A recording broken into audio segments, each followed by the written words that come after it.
இந்த பாகவதம் அப்படிங்கிறது 10 முக்கியமான விஷயங்களை பத்தி பேச வந்திருக்கு. மகாபுராணம் அப்படின்னு சொல்லப்படுது. பாகவத மகாபுராணம் அப்படின்னு சொல்றது. புராணம் அப்படின்னா 5 முக்கியமான விஷயங்களை பற்றி சொல்றது புராணம். ஸ்ரீமத் பாகவதம் 10 விஷயங்களை பத்தி பேசுறதுனால இதுக்கு பேரு மகாபுராணம் அப்படின்னு சொல்றாங்க. என்ன 10 விஷயங்கள்?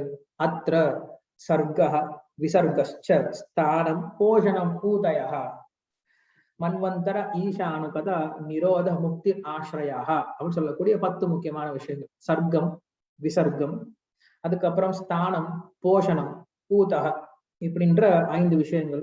மன்வந்தர, ஈசானுகத, ஈஷா பகவானை பற்றிய விஷயங்கள். இதுக்கப்புறம் நிரோத, முக்திர், ஆசிரியம் அப்படின்ற 10 சப்ஜெக்ட்ஸ் பேசுறாரு. இந்த 10 சப்ஜெக்ட்ஸ் நம்ம ஏற்கனவே நிறைய டீடைலா பேசியிருக்கோம் 2வது ஸ்கந்தத்தை பேசும்பொழுது. சர்க்கம் அப்படின்னா முதல் தரமான தோற்றம். விசர்க்கம் அப்படின்னா 2வது தோற்றம், அதாவது பிரம்மதேவர் எப்படி இந்த உலகத்தை படைச்சார் அப்படின்னு சொல்லக்கூடிய விஷயம். ஸ்தானம் அப்படின்னு சொல்லக்கூடிய ஜியோகிராபி, இந்த உலகத்தை பற்றிய ஒரு வர்ணனை, இந்த பிரபஞ்சத்தை பற்றிய வர்ணனை அப்படிங்கிறது ஸ்தானம். போஷணம் அப்படிங்கிறது பகவான் எப்படி ரட்சிக்கிறார் அப்படின்ற விஷயம். பூதகா அப்படின்றது எந்த பக்கத்தை எந்த பட்சத்தை பகவான் தேர்ந்தெடுக்கிறார், இல்லை எப்படி ஒருவருடைய இதயத்துல விருப்பத்தை உண்டுபடுத்துறார் அப்படிங்கிறது பூதகா அப்படிங்கிறதும். மன்வந்தரங்களை பற்றிய கதையும். அதுக்கப்புறம் ஈசானுகதம், பகவானுடைய பல்வேறு விதமான அவதாரங்களுடைய லீல விவரணமும். நிரோத, அதே போல இந்த உலகத்துல எப்படி ஒருவன் பற்றின்மையை வளர்த்துக்கணும், இல்ல எப்படி ஒருவர் இந்த உலகத்தை பகவான் சம்ஹரிக்கிறார் அப்படின்ற விஷயத்தையும். முக்தி, எப்படி ஒரு ஆத்மா முக்தி அடைகிறான் அப்படின்ற விஷயத்தையும். ஆசிரியமா இருக்கக்கூடிய எல்லாருக்கும் தஞ்சமா இருக்கக்கூடிய பகவான் ஸ்ரீ கிருஷ்ணரை பற்றிய விஷயத்தையும். இப்படிப்பட்ட 10 விஷயங்களை பற்றி பேசுறதுதான் ஸ்ரீமத் பாகவதம். சோ அதுல முக்கியமா இந்த 7வது ஸ்கந்தம் அப்படிங்கிறது நம்ம 6வது ஸ்கந்தம் பார்த்தோம். 6வது ஸ்கந்தம் அப்படிங்கிறது எந்த விஷயத்தை பத்தி பேசுது? நம்ம நேற்று பேசினோம் இல்லையா? 6வது ஸ்கந்தம் அப்படிங்கிறது எந்த சப்ஜெக்ட பத்தி பேசுது? யாரு சொல்ல முடியும்? 6th கேண்டோ அப்படிங்கிறது எந்த சப்ஜெக்ட பத்தி பேச வந்தது இந்த 10 சப்ஜெக்ட்ஸ்ல?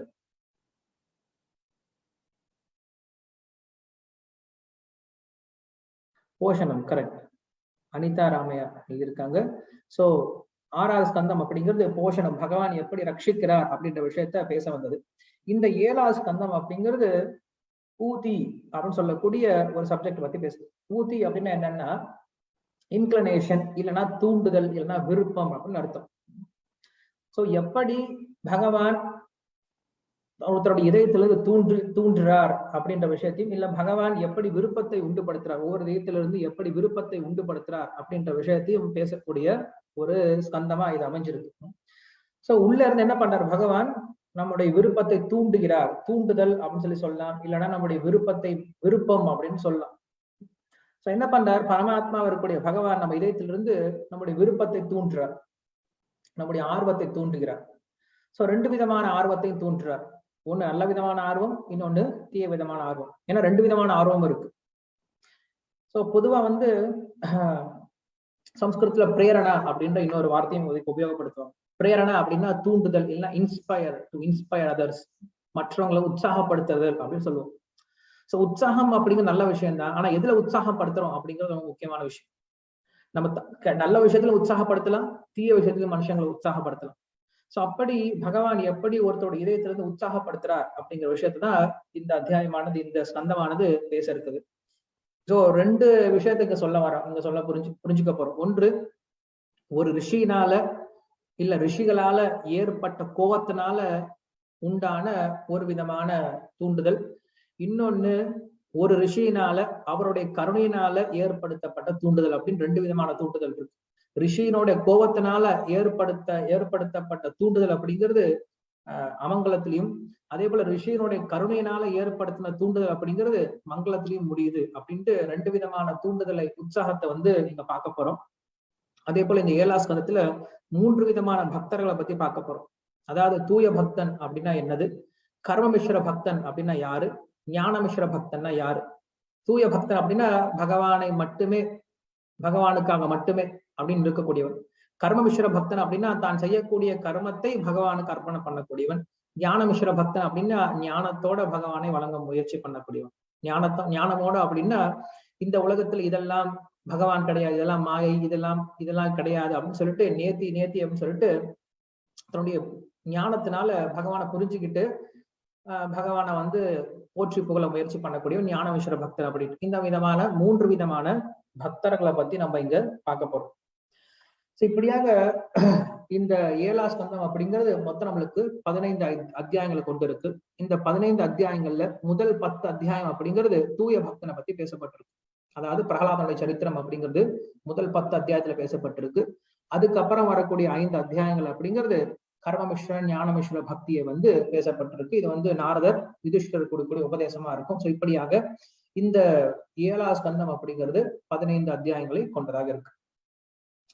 சோ இந்த அத்தியாயம் எப்படி ஆரம்பிக்குது அப்படின்னு சொல்லி பார்த்தோம் அப்படின்னா பரீட்சித் மகாராஜாவுடைய கேள்வியோட ஆரம்பிக்குது. பரீட்சித் மகாராஜா போன அத்தியாயத்துல திதியோடைய விஷயத்தெல்லாம் கேட்டார். திதியனுடைய விஷயத்துல பார்த்தோம் அப்படின்னா பகவான் என்ன பண்ணிருக்கார், திதியனுடைய 2 குழந்தைகளான ஹிரண்யாக்ஷன் ஹிரண்யகசிபு இவங்க 2 பேரையும் சம்ஹாரம் பண்ணார். அப்படி பகவான் அவங்களை அழிச்சதுனால திதிக்கு கோபம் வருது. யார் மேல கோபம் வருது அப்படின்னா இந்திரன் மேல கோபம் வருது. இந்திரன் மேல கோபம் வந்து இந்திரனை கொள்வதற்காக திதி தவசியங்களை மேற்கொள்றார். அதுக்கப்புறம் எப்படி அவங்க அந்த குழந்தைகள் எல்லாம் மருத்துக்கள் ஆனாங்க அப்படின்ற விஷயத்த நம்ம போன 6ஆம் ஸ்கந்தத்துடைய கடைசி விஷயமா பார்த்தோம். சோ இதுல பரீட்சித் மகாராஜாக்கு இப்போ ஒரு கேள்வி வருது. என்ன கேள்வி வருது அப்படின்னா பகவான் ஏன் பாரபட்சம் பார்க்கிறார்? பகவான் என்ன பண்றார் அப்படின்னா அசுரர்கள் அழிக்கிறார், அதே போல பக்தர்களை வந்து தேவர்களை வந்து பாதுகாக்கிற போல தெரியுது. இதுல என்ன ஆகுது அப்படின்னா ஒரு அசுரன் அவன் பக்தனாகவே இருந்தாலுமே அவன் அழிச்சிடணும். அவன் பகவான் கிட்ட சரணாகதி பண்ணாலுமே அவன் அழிச்சிடணும். அதே ஒரு தேவன் அவன் பகவான் கிட்ட சரணாகதி பண்ணல, அவன் பக்தன் கிடையாது, ஆனாலும் அவனை வாழ வச்சிடணும். இப்படி பார்க்கும் பொழுது பகவான் கொஞ்சம் பாரபட்சமா இருக்கிற மாதிரி தெரியுது. இது எப்படி புரிஞ்சுக்கிறது அப்படின்ற இந்த கேள்வியோடதான் இந்த 7ஆம் ஸ்கந்தத்தை ஆரம்பிக்கிறார். இது எப்படி புரிஞ்சுக்கிறது அப்படின்னு தான் நம்மளுக்கு இந்த 7ஆம் ஸ்கந்தத்தை ஆரம்பிக்கிறார். சோ இந்த விஷயத்தை போனா நம்ம பார்க்க முயற்சி பண்ணலாம். சமப்பிரியத் சுகுருத் பிரம்மம் பூதானாம் பகவான் ஸ்வயம் இந்திரியாஸ்யார்த்தே கதம் தைத்யான் அவிதீத் விஷமோ யதாஹ. பகவான் எல்லாருக்கும் உற்ற நண்பராக இருக்கிறார். அதே போல எல்லாரு மேலையும் சமான அன்புடையவரா இருக்கார். இப்படி இருக்கும்போது ஆனா வெளிப்படையில பார்க்கும் பொழுது இந்திரனுக்கு நல்லது பண்றது போலும், அதாவது தேவருக்கு நல்லது பண்றது போலும், அதே போல ராட்சசர்களை அழிப்பது போல தெரியுது. இது எப்படி புரிஞ்சுக்கிறது, இது எனக்கு சொல்லிக் கொடுங்க அப்படின்னு சொல்லிட்டு முதல்ல பரீட்சித் மகாராஜா ஒரு கேள்வியோட ஆரம்பிக்கிறார். பகவான் சொல்றார் பகவத்கீதையில சமோகம் சர்வபூதேஷு நமே துவேஷஸ்தி ந ப்ரியா ஏ பஜந்தி து மாம் பக்தியா மயி தேதேஷு சாப்யஹம் சொல்லி சொல்றேன். அர்ஜுனா, எனக்கு யாரு மேலேயும் வந்து விருப்பும் கிடையாது வெறுப்பும் கிடையாது, நான் எல்லாருக்கும் சமமா இருக்கு. சமோகம் சர்வபூதேஷு நமே துவேஷோஸ்தி ந ப்ரியா ஏ பஜந்தி து மாம் பக்தியா. ஆனாலும் ஒரு பொடி வச்சு பேசுறார் கிருஷ்ணர். இருந்தாலும் நான் வித்தியாசம் பாக்குறேன். எப்படிப்பட்ட வித்தியாசம் பாக்குறேன், இவன் பக்தன் இவன் அபக்தன் அப்படின்ற ஒரே ஒரு பாரபட்சத்தை தவிர பகவானுக்கு வேற பாரபட்சம் கிடையாது அப்படின்னு சொல்லி சொல்றேன். சோ பகவானுக்கு யார்கிட்ட இருந்து பெற வேண்டிய விஷயமும் கிடையாது, யார்கிட்ட இருந்து யார் மேலேயும் வெறுப்பு அடையணும் அப்படின்ற விஷயமும் கிடையாது. ஒருத்தருக்கு விருப்பு வெறுப்பு ஏன் வருது அப்படின்னா, ஒருத்தர் நம்மளை ஏன் விரும்புறோம், இல்ல ஒருத்தர் நம்ம ஏன் வெறுக்கிறோம் அப்படின்னா இவரால் நம்மளுக்கு ஒரு லாபம் கிடைச்சது அப்படின்னா அவரை நம்ம விரும்புறோம். ஒருத்தரால் நம்மளுக்கு நஷ்டம் வருது அப்படின்னா அவரை நம்ம வெறுக்க ஆரம்பிக்கிறோம். ஆனா பகவானுக்கு யார்கிட்ட இருந்தும் வரக்கூடிய லாபமும் ஒண்ணும் கிடையாது, இல்ல யாராலையும் நஷ்டம் வர போறது கிடையாது. சோ அப்படி இருக்கும்போது பகவானுக்கு ராகத்வேஷத்தினால ஒரு சம்மந்தமும் கிடையாது. ராகம் அப்படின்னா பற்றுதல், துவேஷம் அப்படின்னா வெறுப்பு. சோ பகவானுக்கு தேவர்கள் மேல பற்றுதல் வந்து ஏதோ தேவர்கள் வந்து அவங்களுக்கு பூஜை பண்ணுவாங்க, தேவர்களால பகவானுக்கு ஒரு பெருமை கிடைக்கும், இல்ல தேவர்களால ஒரு லாபம் கிடைக்கும் அப்படின்ட்டு தேவர்களை பாதுகாக்கிறதும் கிடையாது. இல்ல அதே சமயத்துல அசுரர்கள் அழிக்கிறதுனால பகவானுக்கு இல்ல அசுரர்கள் மேல இருக்கக்கூடிய பயத்தினாலேயோ இல்ல வெறுப்பினாலேயோ பகவான் அழிக்க போறதும் கிடையாது. அப்படி இருக்கும் போது தன்னுள் நிறைவு பெற்றிருக்கக்கூடிய பகவான் ஏன் இப்படி நடந்துக்கிறார் அப்படின்னு சொல்லிட்டு தான் கேட்கிறாரு. சாக்ஷாத் நிஸ்ரேயஸ்ய ஆத்மனஹா அப்படின்னு சொல்லி சொல்றோம். சாக்ஷாத் நிஸ்ரேயஸ்ய ஆத்மனஹா அப்படின்னா தன்னுள் எப்பயுமே சந்தோஷமா இருக்கக்கூடிய பகவானுக்கு இவன் கிட்ட இருந்து வாங்க வேண்டியதும் கிடையாது, இவங்களால பயப்பட வேண்டியதும் கிடையாது. அப்படி இருக்கும்போது ஏன் பகவான் இப்படி பாரபட்சம் பாக்குற மாதிரி தெரியுது, எனக்கு இந்த சந்தேகத்தை எனக்கு தீர்த்து வைங்க அப்படின்னு சொல்லிட்டு பரீட்சித் மகாராஜா கேட்கிறார். உண்மையில பரீட்சித் மகாராஜாவுக்கு எந்த சந்தேகமும் கிடையாது. பரீட்சித் மகாராஜாவுக்கு ரொம்ப நல்லாவே தெரியும். இருந்தாலும் மக்களான நமக்கு இந்த பாகவதம் கேட்கும் பொழுது இப்படி ஒரு எண்ணம் தோன்றலாம். அப்படி தோன்றும் அப்படின்ற விஷயத்த அவர் புரிஞ்சுக்கிட்டு பூர்வபட்சமா என்ன பண்றாரு அப்படின்னா அவரே இந்த கேள்வி கேட்கிறார். சோ எப்படி இதை புரிஞ்சுக்கிறது, இந்த பாரபட்சத்தை எப்படி ஒருவன் புரிஞ்சுக்கிறது அப்படின்னு கேட்கும் பொழுது கேள்வி கேட்டா என்ன பண்ணணும் அப்படின்னா முதல்ல சந்தோஷப்பட முயற்சி பண்ணணும். ஏன்னா நம்மளுக்கு வேதாந்த சூத்திரமே அதான் சொல்லிக் கொடுக்கும், அத்தாதோ பிரம்ம ஜிக்யாசா அப்படின்னு சொல்லிக் கொடுக்கும். முதல்ல ஒருவன் கேள்வி கேட்கணும் அப்படின்னு சொல்லிக் கொடுக்கும். சோ அப்படி கேள்வி கேட்கும் போது ஒரு குரு என்ன பண்ற, ரொம்ப சந்தோஷப்படுறார். சோ அதே போல இங்க சுகதேவ கோஸ்வாமி என்ன பண்றாரு அப்படின்னா சபாஷ் சொல்றார். சாது பிருஷ்டம் மகாராஜ ஹரே சரிதம் அத்புதம் யத் பாகவத மகாத்மியம் பகவத் பக்தி வர்தனம் கீயதே பரமம் புண்ணியம் ரிஷிபிர் நாரதிபிஹி நத்வா கிருஷ்ணாய முனையே கதயிஷ்யே ஹரே கதம் அப்படின்னு சொல்லிட்டு என்ன சொல்றாரு, இந்த சபாஷ் சொல்றாரு. சாது பிருஷ்டம் மகாராஜா, ஹே மகாராஜா நல்ல கேள்வி கேட்டப்பா சபாஷ் அப்படின்னு சொல்லி சொல்றாரு. ஏன்னா நீ கேட்ட கேள்வி எப்படிப்பட்டது இருக்கு அப்படின்னா, நீ கேட்ட கேள்வியினால நான் இப்ப பகவானை பத்தி புகழ்ந்து பேச போறேன். இப்படி பகவானை பத்தி புகழ்ந்து பேசுறதுனால என்னுடைய பக்தியும் அதிகமாகுது, இதை கேட்கிறவங்களுடைய பக்தியும் அதிகமாகும். அதே சமயத்துல நான் ஒரு பக்தனையும் புகழ்ந்து பேச போறேன். சோ உன்னுடைய கேள்வியினால இவ்வளவு லாபம் இருக்கிறதுனால நீ நல்ல கேள்வியை கேட்ட அப்படின்னு சொல்லி சொல்றாரு. எத் பாகவத மகாத்மியம் பகவத் பக்தி வர்தனம் அப்படின்னு சொல்லி சொல்ற. யார் ஒருவன் பாகவதன், அதாவது பக்தனுடைய பெருமையை பேச ஆரம்பிக்கிறானோ அவனுக்கு பக்தி இன்னும் சீக்கிரமா வளரும் அப்படின்னு சொல்லி சொல்றான். இது ரொம்ப உண்மையான விஷயம். நம்ம எத்தனையோ கிருஷ்ண உணர்வுல இருக்கக்கூடிய கிரந்தங்களை படிக்கும் பொழுதுமே கூட ஸ்ரீல பிரபுபாதருடைய வாழ்க்கை சரித்திரத்தை படிச்சோம் அப்படின்னா நமக்கு பக்தி இன்னும் சீக்கிரமா வளர்றதுக்கான வாய்ப்பு நிறைய இருக்கு. யாராவது இங்க இருக்கவங்க பிரபுபாதருடைய வாழ்க்கை வரலாறு படிச்சிருந்தீங்கன்னா உங்களுக்கு புரியும். மற்ற சாஸ்திரங்களை காட்டிலும் எல்லாமே உயர்ந்த சாஸ்திரங்கள் தான். பட் இருந்தாலும் ஸ்ரீல பிரபுபாதருடைய வாழ்க்கை வரலாறு படிக்கும் போது அவர் எப்படி நேரடியாக நமக்கு ரொம்ப அருகாமையில வாழ்ந்தவர். சோ அவர் எப்படி இந்த உலகத்துல கிருஷ்ண பக்தியை கொண்டு வருவதற்காக எவ்வளவு சிரமத்தைப்பட்டார், அதே சமயத்துல எவ்வளவு உறுதியோட இருந்தார், கிருஷ்ண பக்தி எப்படி வெற்றிகரமா பிரச்சாரம் பண்ணார் அப்படின்ற விஷயத்த நம்ம கேட்க ஆரம்பிச்சோம் அப்படின்னா நமக்கு இன்னும் அதிகமான ஆர்வமும் உத்வேகம் வரும் இல்லையா. அது போல இங்க சொல்றாரு, யார் ஒருவன் பாகவத மகாத்மியத்தை கேட்கிறானோ அவன் என்ன ஆகுமா, பகவத் பக்தி வர்த்தனம், அவனுக்கு பக்தி இன்னும் அதிகமாகும் சொல்லி சொல்ற. அப்படி இருக்கும்போது அவர் சொல்றாரு, நான் என்ன பண்ண போறேன், இப்ப இதை பேச போறேன். எப்படி பேச போறேன், நத்வா கிருஷ்ணாய முனையே கதையிஷ்யே ஹரே கதாம் அப்படின்னு சொல்ல. இந்த கதையை நான் பேசுறதுக்கு முன்னாடி சாக்ஷாத் கிருஷ்ணனுடைய அவதாரமா இருக்கக்கூடிய கிருஷ்ண துவைபாயன வியாசருக்கு என்னுடைய நமஸ்காரத்தை தெரிவித்து அதுக்கப்புறம் இந்த கதையை நான் பேச ஆரம்பிக்கிறேன் அப்படின்னு சொல்றேன். எப்பயுமே நம்முடைய முன்னோர்கள், நம்முடைய குரு, நம்முடைய ஆச்சாரியர்கள் பகவானுக்கு நமஸ்காரம் பண்ணிட்டு செய்யறதுதான் எல்லாத்துலயும் ரொம்ப சிறந்த விஷயம்.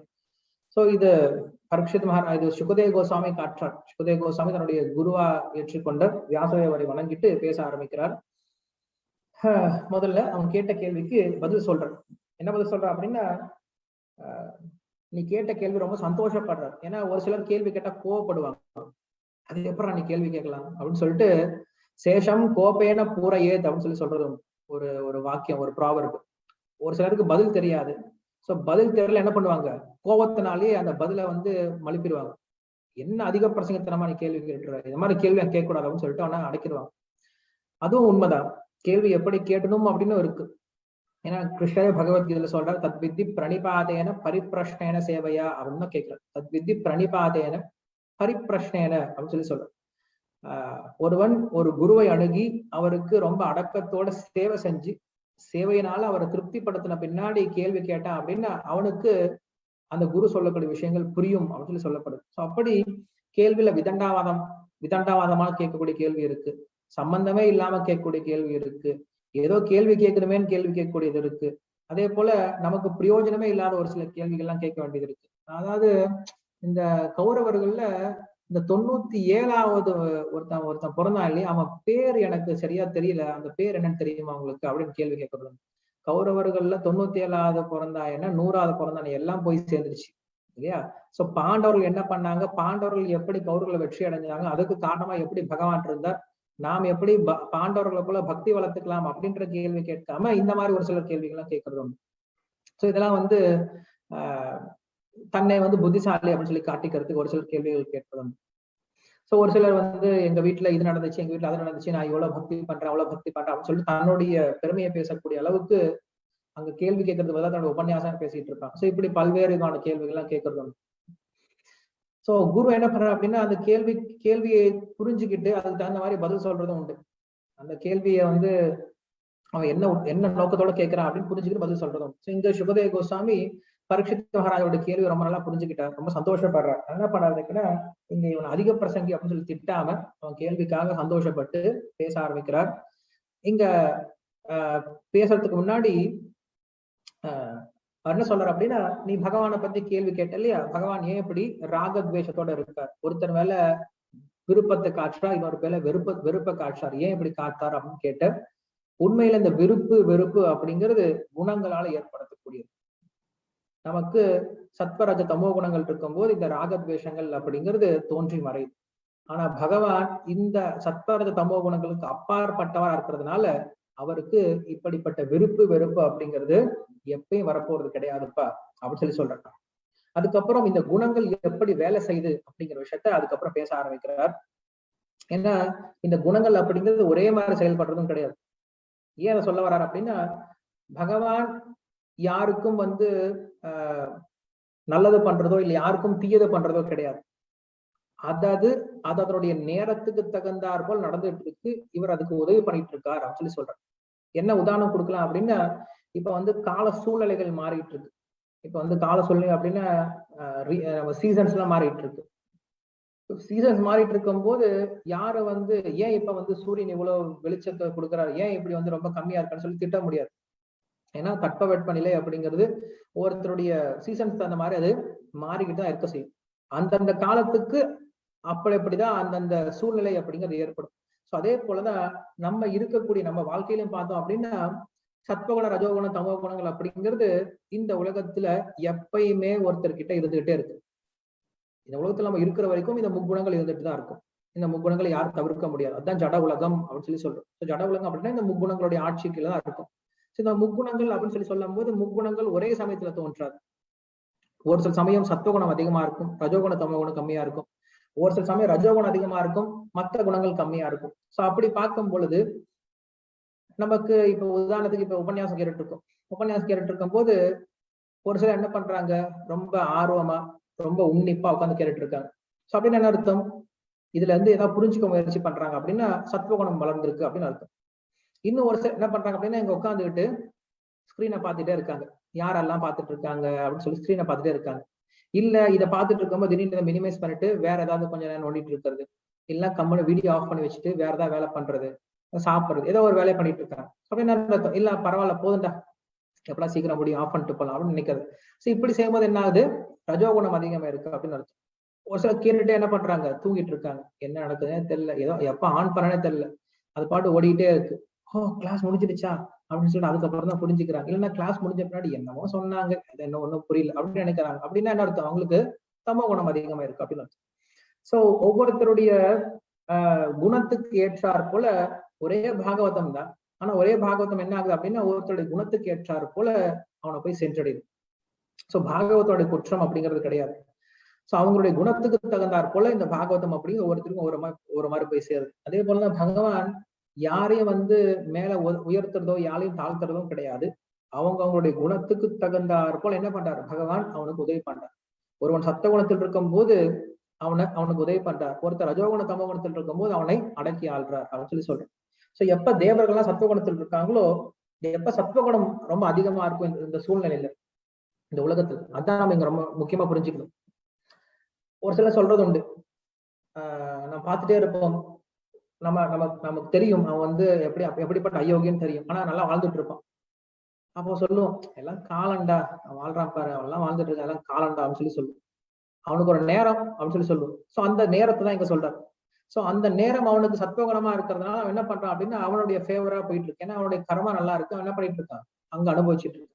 எப்ப ரஜோகுண தமோகுணம் அதிகம் ஆகுதோ அப்ப அவனை கீழே இறக்கி விட்டுறான். சோ இப்படியாக சத்வகுணம் ரஜோகுணம் தமோகுணம் அப்படிங்கிறது எப்படி ஒருத்தருடைய நாள்ல வந்து வித்தியாசப்படுதோ அதே போல ஒவ்வொருத்தருடைய இந்த பிரபஞ்சத்தினுடைய சிருஷ்டிலையும் என்ன ஆகுது அப்படின்னா சத்வகுண ரஜோகுண தமோகுணங்கள் வந்து அதிகமாகுது கம்மியாகுது. அதுக்கு தகுந்தாற் போல பகவான் என்ன பண்ற அப்படின்னா ஒருத்தரை உத்வேகப்படுத்தியும் ஒருத்தரை தாழ்த்தியும் நடத்திட்டு இருக்கார் அப்படின்னு சொல்றேன். இந்த கேள்விய நம்ம ராட்சசர் கிட்ட கேட்கறது கிடையாது. இப்ப என்ன கேட்டோம், ஏன் இந்திரனுக்கு உதவி பண்றார் அப்படின்னு சொல்லி கேட்டோம். ஆனா எத்தனையோ முறை பார்த்திருக்கோம், இந்திரனை அடக்கிட்டு ராவணன் எத்தனையோ முறை உயர்ந்திருக்கான். எத்தனையோ முறை ஹிரண்யகசிபு தேவர்கள் எல்லாத்தையும் உட்கார வச்சு எல்லாத்தையும் அடிமையாக்கி இருக்கான். அப்ப நம்ம யாரும் கேட்டது கிடையாது, ஏன் அவங்களுக்கு இப்படி சக்தி கிடைச்சதுன்னு யாரும் கேட்கறது கிடையாது.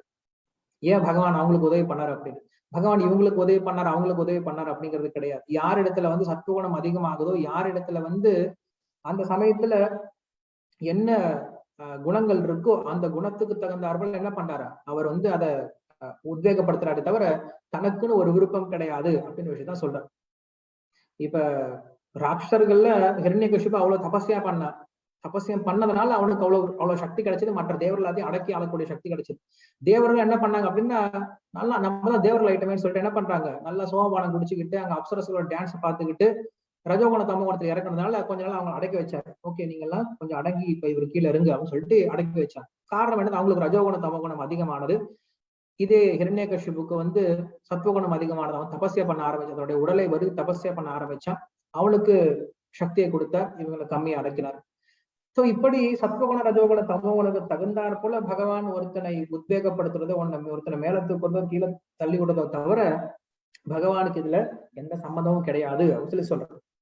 அதே போல ஒரு சின்ன உதாரணம் கொடுக்கணும் அப்படின்னா, ஒரு அப்பாவுக்கு நிறைய குழந்தைகள் இருக்காங்க. எல்லா குழந்தைகளும் ஒரே மாதிரி இருக்கிறது கிடையாது. ஒருத்தன் நல்லா படிக்கிறான், ஒருத்தன் படிக்காதவன், ஒருத்தன் புத்திசாலியா இருக்கான், ஒருத்தன் புத்தி இல்லாத இருக்கான், ஒருத்தன் சக்திவானா இருக்கான், ஒருத்தன் சக்தி இல்லாதவனா இருக்கான், ஒருத்தன் நல்ல குணம் கொடுத்தா இருக்கான், ஒருத்தன் எப்போதாலும் துருதுருன்னு இருக்கான். ஸோ இப்படி நல்லா நிறைய விதமான பசங்களா இருக்காங்க. அதுல ஒரு பையன் இன்னொரு பையன் அடிக்கிறான். அடிச்சான் அப்படின்னா யாரும் சொல்ல மாட்டாங்க, ஏன்டா அப்பா அந்த யாரும் கம்ப்ளைண்ட் பண்ண முடியாது. அப்பா தான் இந்த பையனை இன்னொரு பையன் அடிக்க சொன்னார், யாரும் கம்ப்ளைண்ட் பண்ண முடியாது. அவங்க ரெண்டு பேருக்குள்ள அடிச்சுக்கிறாங்க. சோ அடிச்சுக்கிறாங்கன்னா அப்பா என்ன பண்ணும் அப்படின்னா தடுத்துதான் விட முடியும். அப்பா காரணம் கிடையாது, அவங்க ரெண்டு பேரும் அடிச்சுக்கிட்டாங்க அப்படின்னு. அதே போல எப்ப தடுப்பார் அப்படின்னா, எப்ப இந்த பையன் தப்பு பண்ணானோ அப்பா தடுப்பார். இல்ல இந்த பையன் சரியா பண்ணியிருக்கான், அடிக்கிறது சரி அப்படின்னா அப்பா தடுக்க போறது கிடையாது, சரின்னு தான் விடுவார். அதே போலதான் இந்த பாகவத்தை நம்ம இத்தனால கேட்டுட்டு இருக்கோம். சோ கேட்டுட்டு இருக்கும் போது நம்ம ஒரு விஷயம் அடிக்கடி கேட்கக்கூடிய விஷயம் ஒண்ணு என்ன அப்படின்னா, மொத்த உலகத்தை எப்படி பார்க்கணும் அப்படின்னா பகவானுடைய அம்சமா பார்க்க ஆரம்பிக்கும் இல்லையா. வாசுதேவ சர்வமிதி அப்படின்னு நம்ம இத்தனை நாளா பார்த்துட்டு இருக்கோம். சோ இப்படி பார்த்துட்டு இருக்கும் போது என்ன ஆகுது அப்படின்னா, நம்ம ஒரு விஷயம் என்ன புரிஞ்சுக்கணும் அப்படின்னா, இந்த உலகத்துல எங்க ஒரு பிரச்சனை வருதோ அந்த இடத்துல என்ன பண்றாரு அப்படின்னா பகவான் போய் அங்க தடுக்க போறார். உதாரணத்துக்கு உட்காந்துட்டே இருக்கும், ரொம்ப நேரமா உட்காந்துட்டு இருக்கும். உட்காந்துட்டே இருந்தா என்ன, திடீர்னு கால் ஜிவு ஜிவுன்னு பிடிச்சிக்கும், கால் கிச்சு கிச்சு பண்ற மாதிரி இருக்கும், கால் மரத்து போயிடும். சோ மரத்து போச்சு என்ன பண்ணுவோம் அப்படின்னு நம்ம கையால காலை போட்டு குத்துவோம் இல்லையா. அதான் பண்ணுவோம், மேக்சிமம் எல்லாரும் அப்படிதான் பண்ணுவோம், காலை போட்டு குத்துவோம். குத்தணும் அப்படின்னு யாரும் சொல்ல மாட்டாங்க, ஏன்டா உன் காலை போட்டு இப்படி அடிக்கிற, கொஞ்சமாவது உனக்கு கருணை இருக்காடா, காலை போட்டு இப்படி குத்துறையடா அப்படின்னு யாரும் சொல்ல மாட்டாங்க. இதே நீ பக்கத்துல இருக்கக்கூடிய காலை குத்துன அப்படின்னு அப்ப திட்டுவாங்க, ஏன்டா அவன் காலை குத்துன அப்படின்னு. உன் காலை குத்தும் போது திட்ட மாட்டாங்க. காரணம் என்னது, உன்னுடைய கால் அது, உன்னுடைய கைதான், உன்னுடைய கையினால உன்னுடைய காலை குத்துற. காரணம் என்னது, எனக்கு பிரச்சனை இருக்கு, அந்த பிரச்சனை தீர்ப்பதற்காக என்ன பண்ற, நீங்க அடிக்க வேண்டியது இருக்கு. சோ இப்படி இந்த மொத்த பிரபஞ்சத்தை நம்ம எப்படி பார்க்கணும் அப்படின்னா பகவானுடைய அம்சமா பார்க்கணும். சோ அம்சமா பார்க்கும் போது அங்க அவருக்கு நல்லது பண்றதுக்காக தான் செய்யறோம் அப்படிங்கிற விஷயத்தை ஒருத்தர் புரிஞ்சுக்கணும். ஒருத்தர் புண்ணு வந்துருச்சு அப்படின்னா காலுக்கு ஆபரேஷன் பண்றாங்க. காலுக்கு ஆபரேஷன் பண்றாங்க அப்படின்னா ஏன் காலுக்கு மட்டும் ஆபரேஷன் பண்றாங்க, ஏன் கைக்கு ஆபரேஷன் பண்றதுன்னு யாரும் கேட்க போறது கிடையாது. ஏன்னா காலில் தான் பிரச்சனை இருக்கு. ஸோ காலில் இருக்கும்போது என்ன பண்ணுவாங்க, காலில் தான் அவங்களுக்கு ஆபரேஷன் பண்ண வேண்டியது இருக்கு. ஸோ அப்படி நம்ம என்ன புரிஞ்சுக்கணும் அப்படின்னா, இந்த உலகத்தை ரெண்டு விதமான மக்கள் எப்படி இருந்துட்டு இருக்காங்க, யாரு தேவர்கள் அசுரர்கள் அப்படின்னு ரெண்டு விதமான மக்கள் இருந்துட்டு இருக்காங்க. சரி, ரெண்டு விதமான மக்களும் கண்டிப்பா தேவை. ரெண்டு விதமான மக்களும் பகவானை சிருஷ்டி தான், ரெண்டு விதமான மக்களும் கண்டிப்பா தேவைதான். எப்படி தேவை அப்படின்னு சொல்லி கேட்கும்போது, தேவர்கள் முன்பகுதியை போல, அசுரர்கள் பகவானுடைய பின்பகுதியை போல. சோ தேவர்கள் பகவானுடைய கைன்னு வச்சுக்கலாம், அசுரர்கள் பகவானுடைய முதுகு அப்படின்னு வச்சுக்கலாமே. சோ அப்படி இருக்கும்போது ஒரு சில சமயம் என்ன ஆகும்னா, நம்ம முதுகுல ஏதோ பூச்சி உட்காந்து கடிக்க ஆரம்பிக்கும். கடிக்க ஆரம்பிச்சா என்ன பண்ணுவோம், எடுத்து ஒரு அடி அடிப்போம் பின்னாடி. இந்த விசிறி வீசிட்டே இருக்கும்போது பின்னாடி ஏதாவது ஒரு பூச்சிக்கு டப்புன்னு ஒரு அடி அடிப்போம். அடிச்சு அப்படின்னு யாரும் திட்ட மாட்டாங்க, ஏன்டா போய் முதுகு அடிக்கிற, பாவம் இல்லடா முதுகு அப்படின்னு யாரும் சொல்ல மாட்டாங்க. ஏன்னா முதுகுல அங்க ஒரு பிரச்சனை இருக்கு. அந்த பூச்சியை கடிக்க விடணும் அப்படின்னு என்ன ஆகும், அந்த கடிச்சு அந்த முதுவெல்லாம் பிரச்சனையாகி உடம்பெல்லாம் பிரச்சனையாகி என்ன ஆயிடும், உடம்பையே வீணாக்கிடும். அப்ப என்ன ஆகணும், கொஞ்சம் அடிச்சுதான் ஆகணும். அது போல பிரபஞ்சத்துல ஒரு சில மக்கள் என்ன பண்றாங்க அப்படின்னா அசுர சுபாவத்தை இருக்கக்கூடியவங்க என்ன பண்றாங்க, அவங்களுக்கு ரஜோகுண தமோ குணம் அதிகமானதுனால அவங்க பிரச்சனையை உண்டாக்குறாங்க. பிரபஞ்சத்துல என்ன பண்றாங்க, திருடுறது, மத்தவங்க கிட்ட போய் பொய் சொல்றது, மத்தவனை அடிச்சு பொழைக்கிறது, மத்தவனை ஏமாத்துறது, இல்ல அவனை கொல்றது, இப்படி பல்வேறு விதமான தவறுகளை செய்யும் பொழுது இப்படிப்பட்ட தவறுகள் என்ன கொஞ்சம் கொஞ்சமா அதிகமாகி மொத்த பிரபஞ்சத்தையும் கெடுத்துரும். எப்படி உடம்பையே இந்த பூச்சி கடிச்சு கெடுத்துரும், அது போல கெடுத்துரும் அப்படின்றதுனால அந்த இடத்துல ஒரு சின்னதா ஒரு அடி அப்படிங்கிற நம்ம கொடுக்க வேண்டியது இருக்கு. ஸோ அதனால இந்த உலகத்தை கட்டுப்படுத்துவதற்காக ஒருத்தர் என்ன பண்ணியாலும் கொஞ்சம் வன்முறை எடுக்கிற மாதிரி இருக்கு. நான் சொன்னேன் இல்லையா, 2 விதமான மக்கள் இருக்காங்க அப்படின்ட்டு, தேவர்கள் அசுரர்கள் அப்படின்ட்டு. எப்படி புரிஞ்சுக்கிறது அப்படின்னா, நம்ம உடம்புலயே 2 முக்கியமான விஷயம் இருக்கு. என்னன்னா ஞானம்னு ஒண்ணு இருக்கு, கிரியான்னு ஒண்ணு இருக்கு. 2 விதமான நம்மளுக்குள்ளார இருந்துட்டு இருக்கு. ஞான சக்தி, கிரியா சக்தி, 2 விதமான சக்தி இருக்கு. ஞான சக்தினா என்னது அப்படின்னா, நம்முடைய 5 புலன்கள், ஞானத்தை உண்டுபடுத்தக்கூடிய 5 புலன்கள், கண்ணு, காது, மூக்கு, வாய், தொடு உணர்வு, இதெல்லாம் ஞானத்தை உண்டுபடுத்தக்கூடியது. கிரியா சக்தி அப்படிங்கிறது செயல்பாடு பண்ணக்கூடியது, கை, கால், மலம், ஜலம் கழிக்கக்கூடிய இடம். ஸோ இதெல்லாம் நம்மளுக்கு செயல்பாடுகளை பண்ணக்கூடிய 5 விதமான புலன்கள் இருக்கு. கர்மேந்திரியம், ஞானேந்திரியம் அப்படின்னு சொல்றோம். இது 2 பேரும் எப்படிப்பட்டது அப்படின்னா, இவங்க 2 பேரையும் அசுரர்கள், தேவர்கள் அப்படின்னு ஒப்பிடலாம். தேவர்கள் யாரு அப்படின்னா ஞானத்தை உண்டுபடுத்தக்கூடியது, அசுரர்கள் யாரு அப்படின்னா செயல்பாடு பண்ணக்கூடியவங்க. 2 பேரும் தேவை கண்டிப்பா. எப்படி அமிர்த கடையத்துக்கு 2 பேரும் தேவைப்பட்டாங்களோ அது போல இந்த உடல்ல நம்ம செயல்படுறது இந்த 2 பேருமே தேவைப்படுறாங்க. ஒரு சிலர் ஞானத்தினால செயல்படக்கூடியவங்க இருக்காங்க, ஒரு சிலர் தன்னுடைய உடல் உழைப்பினால செயல்படக்கூடியவங்க இருக்காங்க. 2 விதமான மக்களும் கண்டிப்பா தேவைப்படுவாங்க ஒரு சமுதாயத்துல. ஆனா என்ன விஷயம் அப்படின்னா, இந்த ஞானம் என்ன பண்ணும் அப்படின்னா, யார் ஒருவன் தன்னுடைய உடலால செயல்படுறானோ அவனை கட்டுப்படுத்தணும். அதே போல ஒருவன் செயல்படணும் அப்படின்னா அவனுக்கு கண்டிப்பா ஞானம் அப்படிங்கிறது தேவை. ஒருத்தனுக்கு உடம்புல நிறைய சக்தி இருக்கலாம், ஆனா ஞானம் இல்லை அப்படின்னா அவனால செயல்பட முடியாது. ஒரு ரொம்ப பெரிய பலசாலியா இருக்கலாம், ஆனா அவனுக்கு எப்படி விவசாயம் பண்ணுவோம் இல்ல எந்த ஒரு காரியமா இருந்தாலும் அவனுக்கு அதை செய்யறதுக்கான ஞானம் இல்லை அப்படின்னா அவனால அந்த காரியம் செய்ய முடியாது. ரொம்ப எளிமையான விஷயம், இப்போ ஒரு ஸ்க்ரூ டிரைவர் இருக்கு, ஒரு போல்ட் அங்க மாட்டிட்டு இருக்கு.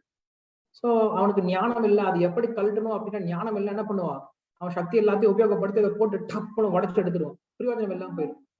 இது அவனுக்கு ஒருத்தர் ஞானம் என்ன பண்ணுவான், ரொம்ப எளிமையா அந்த ஸ்க்ரூ டிரைவர் வச்சு அழகா திறந்து விட்டா அப்படின்னா ரொம்ப ஈஸியா வந்துடும். இப்ப வெள்ளத்தை உடைக்கிற மாதிரி நம்ம எல்லாரும் என்ன பண்ணுவோம் அப்படின்னா, பொங்கலுக்கு வெள்ளம் வைக்கிறது, பொங்கல் அப்ப பொங்கல் வைக்கிறதுக்கு வெள்ளத்தெல்லாம் உடைச்சிட்டு இருக்கும். ஒரு சிலர் வெள்ளத்தை உடைக்கிறத பார்க்கணும், பக்கத்து வீட்டுல என்னமோ இடி இடிக்கிற மாதிரி சத்தம் டம்முன்னு போட்டு உடைச்சிட்டு இருப்பாங்க. ஸோ அவ்வளவு கஷ்டம் எல்லாம் பட தேவையில்லை.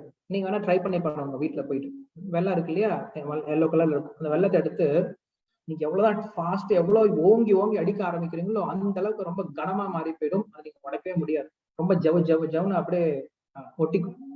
இது நீங்க என்ன பண்ணுங்க, ஜஸ்ட் வெள்ளத்தை தட்டிக்கிட்டே இருங்க, சுத்தி தட்டி விடுங்க. தட்டி விட்டுங்க அப்படின்னா ஜஸ்ட் நீங்க தட்டிக்கிட்டே வந்தீங்கன்னா போதும், 10 தட்டுல வெள்ளம் அழகா 2ஆ உடைஞ்சு போயிடும். எப்படி தேங்காய் உடைக்கிறோமோ அந்த மாதிரி உடைஞ்சு போயிடும். ஸோ இது கொஞ்சம் நம்மளுக்கு நாலேஜ் தேவை. ஸோ இந்த மாதிரி சின்ன விஷயத்தை கூட நம்ம என்ன பண்றோம் அப்படின்னா, ஞானம் இல்லை அப்படின்னா அந்த விஷயத்தை எப்படி பண்ணும் அப்படின்னா, ஞானம் இல்லை அப்படின்னா அந்த விஷயத்தை நம்மளால சரியா செய்ய முடியாது. ஸோ அதனால ஒவ்வொரு காரியத்தை பண்றதுக்கு நமக்கு ஞானம் அப்படிங்கிறது கண்டிப்பா தேவை. ஸோ ஞானமும் தேவை, காரியத்தையும் பண்ணணும். ஸோ இந்த 2 விஷயத்த பார்த்தோம் அப்படின்னா ஒரு சில சமயம் என்ன ஆயிடும், நம்ம அதிகமா வேலை பண்ண அப்படின்னா புத்தியை விட்டுருவோம், புத்தியை மறந்து போயிடும். வேலை பண்ண துருதுருன்னு அங்கங்க ஓடுறதுன்னு பண்ணிட்டு எப்படி பண்ணும் அப்படின்னா ஞானத்தை மறந்து போயிட்டு வேலையை மட்டும் அதிகம் பண்ணிட்டே இருக்கும். ஸோ அப்படி பண்ண என்ன ஆயிடும் அப்படின்னா நம்ம நிறைய தப்பு செய்ய ஆரம்பிக்கும். ஸோ அப்படிப்பட்ட சமயத்துல கொஞ்சம் அந்த கர்மத்தை குறைத்து ஞானத்தை அதிகப்படுத்தி ஒருவன் தன்னுடைய காரியத்தை பேலன்ஸ் பண்ணி செஞ்சான் அப்படின்னா அப்ப தன்னுடைய காரியத்தை அவன் சரியா செய்ய முடியும். அது போல இந்த பிரபஞ்சத்துல தேவர்கள் அசுரர்கள் இவங்க 2 பேர் இருந்துட்டு இருக்காங்க. சோ தேவர்களுடைய ஆளுமை கீழே என்ன பண்றாங்க அப்படின்னா அவங்களுடைய வழிகாட்டுதல் கீழே எல்லாரும் செயல்பட்டு இருக்காங்க. அப்படி செயல்படும் போது ஒரு சிலர் அந்த தேவர்களையும் மறந்து தான் தான் தேவன் அப்படின்ற ஒரு அகங்காரத்துல தன்னுடைய காரியத்தை அதிகமா செய்ய ஆரம்பிக்கும் பொழுது பகவான் என்ன பண்ண வேண்டியது, அவனை கொஞ்சம் கம்மியாக்கிட்டு புத்தியை கொஞ்சம் அதிகமாக்கி இந்த உலகத்துல செயல்படுத்த வேண்டியது. சோ இதுக்கு இன்னொரு உதாரணம் கொடுக்குறாரு அப்படின்னா, இப்ப பால் அடுப்புல வைக்கிறோம். அடுப்புல வச்சுட்டோம் அப்படின்னா அந்த பால் ஃபர்ஸ்ட் வைக்கும் போது சமமா இருக்கு, ஒண்ணுமே பிரச்சனை இல்லாம சலனமே இல்லாம இருக்கு. கீழே எப்ப நெருப்பு வைக்க ஆரம்பிக்கிறோம் என்ன ஆகுது, இந்த பால் கொதிக்க ஆரம்பிக்கும். சோ கொதிக்க ஆரம்பிக்கும் போது என்ன ஆகுதுன்னா கீழே இருக்கக்கூடிய பால் மேல வர்றதும், மேல இருக்கக்கூடிய பால் கீழே போறதும், இப்படி பால் மாறி மாறி மாறி போயிட்டு வந்துட்டு இருக்கு. சோ இந்த மாதிரிதான் நமக்குள்ள இருக்கக்கூடிய சத்துவகுண, ரஜோகுண, தமோ குணங்கள் ஏன்னா இதுக்கு நமக்கு மாறி மாறி மாறி போயிட்டு இருக்கு. நமக்குள்ள இருக்கக்கூடிய சத்துவ, ரஜ, தமோ குணங்கள் உள்ள மாறி மாறி வந்துட்டு இருக்கு. எது வரைக்கும் வந்துட்டு இருக்கு அப்படின்னா ஒரு கட்டத்துல அந்த பால் மேல ஆடை கட்டிடும். பால் மேல ஆடை கட்டிடுச்சு அப்படின்னா அதுக்கப்புறம் பொங்கி வரவே வராது. அதே போல உள்ள பால் மேல கீழே போறது ஒண்ணுமே தெரியாது. நீங்க பாருங்க, பால் ஆடை கட்டிடுச்சு அப்படின்னா உள்ள கொதிச்சுட்டு தான் இருக்கும். ஆனா மேல பார்த்தா எப்படி இருக்கும்? அமைதியா இருக்கிற மாதிரி தெரியும். அதே போலதான் நம்ம சத்வகுணத்துக்கு வரமோ அது வரைக்கும் நம்முடைய ரஜோகுண, தமோ குணங்கள் நமக்குள்ள வரதும், நம்ம அதை வெளிப்படுத்துறதும், அதனால பாதிப்படைகிறது இதெல்லாம் நடந்துட்டு இருக்கும். ஆனா எப்போ ஒருத்தன் சத்வகுணத்துல நிலை பெற்றுட்டானோ அப்ப உள்ள அவனுக்குள்ள ரஜோகுண, தமோ குணங்கள் வந்தாலுமே கூட வெளியில ஒன்றும் பெருசா தெரிஞ்சுக்காது. ஏன்னா சத்துவகுணத்துல முழுமையாக நிலை பெற்றிருக்கான் அப்படின்றதுனால. இப்படி சத்துவகுணம் அப்படிங்கிறது ரொம்ப முக்கியமான விஷயமாகும். அந்த சத்துவகுணத்துல இருக்கவங்களுக்கு வெற்றி அப்படிங்கிறதும், ரஜோகுண, தமோ குணங்கள்ல யார் ஒருத்தன் இருக்கானோ அவனை அடக்கி அவனையும் சத்துவகுணத்துக்கு கொண்டு வரத்துக்கு தான் பகவான் இந்த மாதிரி காரியங்களை பண்றார் அப்படிங்கிற விஷயத்தையும் புரிஞ்சுக்கணும். சோ இதை புரிஞ்சுக்கிட்டோம் அப்படின்னா பகவான் ஏன் பாரபட்சமா இருக்கார் அப்படிங்கிற விஷயத்தை புரிஞ்சுக்கலாம். சோ இப்படியாக பகவான் சத்துவகுணத்தில் இருக்கவங்களுக்கு தன்னுடைய உதவியை செய்தும், ரஜோகுண, தமோகுணத்தில் இருக்கவங்களை கொஞ்சம் குட்டி அவங்களை சத்துவகுணத்துக்கு கொண்டு வரதுக்காகவும் தன்னுடைய காரியங்களை பண்றாரே தவிர பகவான் பாரபட்சம் பார்க்கறது கிடையாது அப்படிங்கிற விஷயம் புரிஞ்சுக்கணும். பெற்றோர்களோ இல்ல ஆசிரியரோ இல்ல ஒரு மருத்துவரோ ஒருத்தரை தண்டிக்கிறார், இல்ல ஒருத்தருக்கு ஒரு விஷயம் பண்றார் அப்படின்னா அவங்களுக்கு மேல இருக்கக்கூடிய துவேஷத்தினால பண்றது கிடையாது, அவங்களை நல்லது பண்றதுக்காக பண்றாங்க. சோ ஒரு மருத்துவர் ஒருத்தருக்கு ஆபரேஷன் பண்ணார் அப்படின்னா அவர் மேல இருக்கக்கூடிய துவேஷத்தினால பண்றது கிடையாது. அவருக்கு ஆபரேட் பண்ணாதான் அவரை கத்தினால கிழிச்சாதான் அவருக்கு நல்லது பண்ண முடியும் அப்படின்னு செய்யும் போது செஞ்சுதான் ஆகணும். அங்க துவேஷம் அப்படின்னு சொல்ல முடியாது. ஏன் இந்த டாக்டர் என்ன பிடிக்கலையா அப்படின்னு சொல்லிட்டு அங்க சொல்லிட முடியாது. அதனாலதான் இங்க அதான் சொல்ல வராரு, யாரு பகவான் என்னைக்குமே யார்கிட்டயும் பாரபட்சம் பார்க்கறது கிடையாது.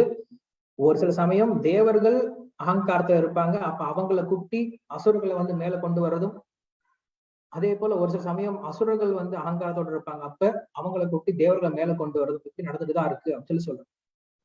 சோ இது நம்ம யோசிக்க வேண்டிய விஷயம் இல்லையா? ஏன் யார் ஹிரண்யகசிபுக்கு சக்தி கொடுத்தது? யார் ராவணுக்கு சக்தி கொடுத்தது? பகவான் தான் கொடுத்தார். அப்ப நம்ம யாரும் கேள்வி கேட்கலையே, ஏன் இந்திரனுக்கு மட்டும் கொடுத்தார் அப்படின்ற விஷயத்துல மட்டும் கேட்டோம். சோ இப்படி பகவான் எப்படி இருக்காரு அப்படின்னா இப்படி எப்பயுமே சாமா இருக்காரே தவிர யாருக்கும் அவர் பாரபட்சம் பார்க்கறது கிடையாது அப்படின்னு சொல்றேன். பகவானுக்கு ஒரு பெயர் என்ன அப்படின்னா உருஷ்ரவா அப்படின்னு ஒரு பெயர் இருக்கான். உருஷ்ரவா அப்படின்னா மிகவும் பிரசித்தி பெற்றவர் அப்படின்னு அர்த்தம். பகவான் ரொம்ப ஃபேமஸ் ஆனவர். இந்த உலகத்துல நிறைய பேருக்கு நிறைய ஃபாலோவர்ஸ் எல்லாம் இருப்பாங்க. இன்ஸ்டாகிராம்ல எனக்கு இத்தனை ஃபாலோவர்ஸ் இருக்காங்க, எனக்கு ஃபேஸ்புக்ல இத்தனை ஃபாலோவர்ஸ் இருக்காங்க, யூடியூப்ல எனக்கு இத்தனை சப்ஸ்கிரைபர்ஸ் இருக்காங்க. பகவானுக்கு தான் எல்லாரும் சப்ஸ்கிரைபர்ஸ். பகவானுடைய ஃபாலோவர்ஸ், பகவானுடைய சப்ஸ்கிரைபர்ஸ் எண்ணிலடங்காது, அன்கவுண்டபிள், அன்லிமிட்டட்னு சொல்லலாம். நம்மளுடைய சப்ஸ்கிரைபர்ஸ் எல்லாம் கொஞ்ச நாளா இருப்பாங்க, அப்புறம் அவங்களும் போயிடுவாங்க, நம்மளும் போயிடுவோம். ஸோ பகவானுக்கு அப்படி கிடையாது. இந்த பிரபஞ்சம் ஆரம்பத்துல இருந்தே அவருக்கு இருக்காங்க சப்ஸ்கிரைபர்ஸ், ஃபாலோவர்ஸ் எல்லாமே இருக்காங்க, இனிமேல் வரப்போறாங்க. ஸோ நல்லா பகவான் தான் இருக்கிறதுலே ரொம்ப ரொம்ப ஃபேமஸான நபர் யார் அப்படின்னா பகவான் தான். அதெல்லாம் அவருக்கு பேரு புருஷ்ரவா அப்படின்ட்டு. ஸோ பகவான் எதுக்காக ஃபேமஸ் அப்படின்னு சொல்லி கேட்கும்போது பகவான் எப்படிப்பட்டவர் அப்படின்னா தனக்கு யாரெல்லாம் தீமை பண்றாங்களோ அவங்களுக்கு கூட நன்மை பண்ணக்கூடிய அளவுக்கு பகவான் ரொம்ப ஃபேமஸ் ஆனவர் அப்படின்னு சொல்லி சொல்றார். பாகவத்துல ரொம்ப அற்புதமான ஒரு ஸ்லோகம் இருக்கும். இந்த ஸ்லோகத்தை கேட்டுட்டுதான் சுகதேவ கோஸ்வாமி பாகவதம் கத்துக்கும்னு சொல்லி திரும்பி வந்தார். எந்த சுகதேவ கோஸ்வாமி எனக்கு பற்றில்லை, எனக்கு இனிமேல யாரும் வேண்டாம் இந்த உலகத்துல அப்படின்னு சொல்லிட்டு கிளம்பி போனாரோ அந்த சுகதேவ கோஸ்வாமிய மறுபடியும் கூட்டிட்டு வர்றதுக்காக வியாசதேவர் என்ன பண்றாரு, தன்னுடைய சிஷ்யர்களுக்கு எல்லாத்துக்கும் பாகவத்துல இருந்து ஒரு சில ஸ்லோகங்களை சொல்லி அனுப்புறார். அப்படி சொல்லி எடுக்கும்போது இந்த ஸ்லோகத்தை ஒரு சிஷ்யன் போய் ஒரு இடத்துல பாடுறார்.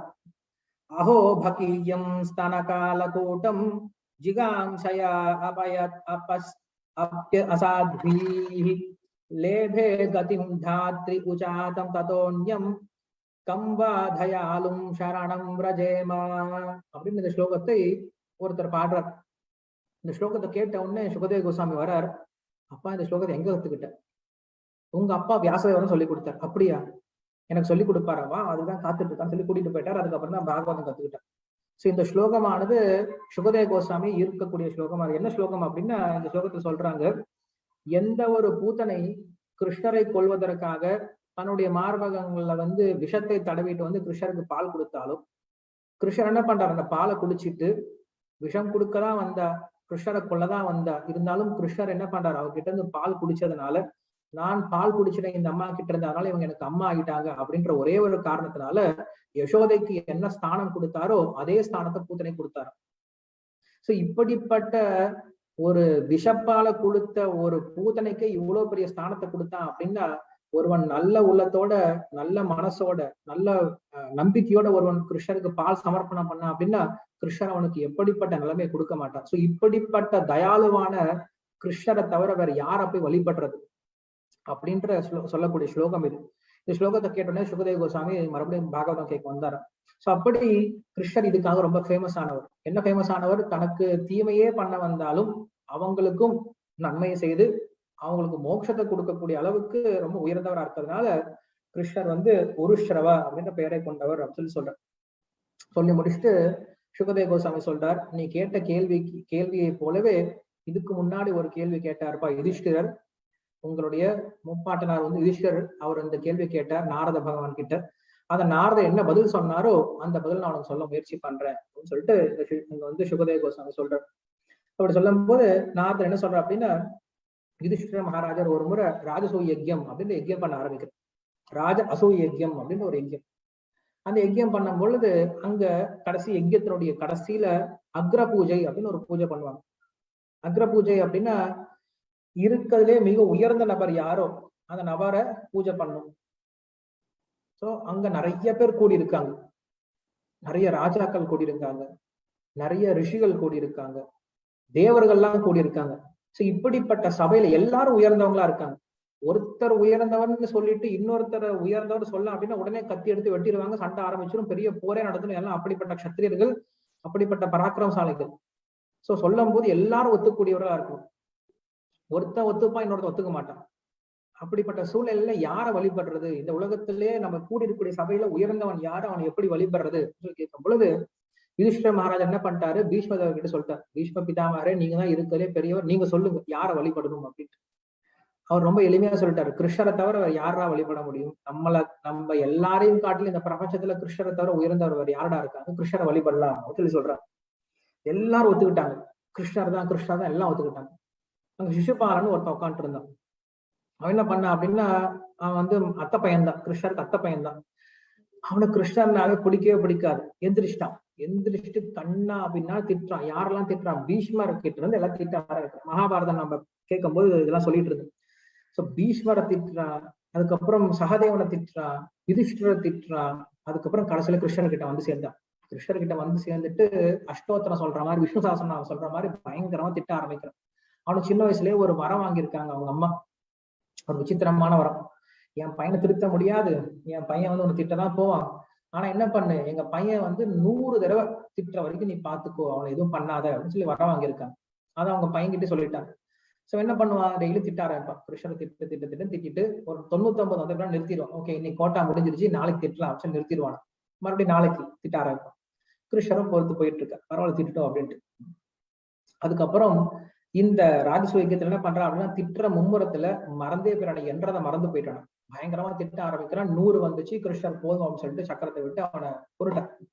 சோ இப்படி கொன்னோட பின்னாடி என்ன ஆகுது அப்படின்னா, அந்த சிசுபாலன் கிட்ட இருக்கக்கூடிய ஆத்மாவானது மேலெழுந்து எல்லாரும் பார்க்கும் பொழுது என்ன பண்ணுது அப்படின்னா, கிருஷ்ணனுடைய உடல்ல ஐக்கியமாயிடுது. இதை பார்த்தவொடனே எல்லாரும் ஆச்சரியப்படுறாங்க. யுதிஷ்டிரர் முதல் கொண்டு எல்லாரும் ஆச்சரியப்படுறாங்க. இந்த விஷயத்தை பத்தி கேட்பதற்காக நாரதர் கிட்ட நிக்கிறார் யுதிஷ்டிர மகாராஜர். யுதிஷ்டிரர் சொல்றாரு, சுவாமி இந்த ஒரு நிலைமை, எந்த ஒரு நிலைமை அப்படின்னா பகவானை அடையிறது அப்படிங்கிற நிலைமை இந்த உலகத்துல முழுமையா பற்றின்மையா வளர்த்துக்கிட்ட சன்னியாசிக்கே சாத்தியம் இல்லை, யோகிகளுக்கும் சாத்தியம் இல்லை, கர்மத்தை நன்றாக செய்யக்கூடிய கர்மயோகிகளுக்கும் சாத்தியம் கிடையாது. எத்தனையோ காலம் பக்தி பண்றாங்க, அவங்க எப்ப பகவான் அடைவாங்கன்னு கூட சொல்ல முடியாது. இப்படிப்பட்ட ஒரு உயர்ந்த ஒரு ஸ்தானத்தை இப்படி இவன் எப்படி அடைஞ்சான், துர்லபம் ஏகாந்தினம் அப்படின்னு சொல்றான். இப்படிப்பட்ட பற்றின்மை, கொஞ்சம் கூட பற்றே இல்லாதவன் கூட அடைய முடியாத இந்த உயர்ந்த ஸ்தானத்தை இவன் எப்படி அடைஞ்சான். ஏன்னா இதுக்கு முன்னாடி வேணன்னு ஒருத்தர் இருந்தான். அந்த வேணன்றவன் என்ன பண்றான், பகவான மறுபடியும் திட்டினா அந்த அங்க இருந்த பிராமணர்கள் எல்லாம் திட்டினான். திட்டினாலும் அவன் நரகத்துக்கு போனான், அவன் மோட்சம் எல்லாம் போல.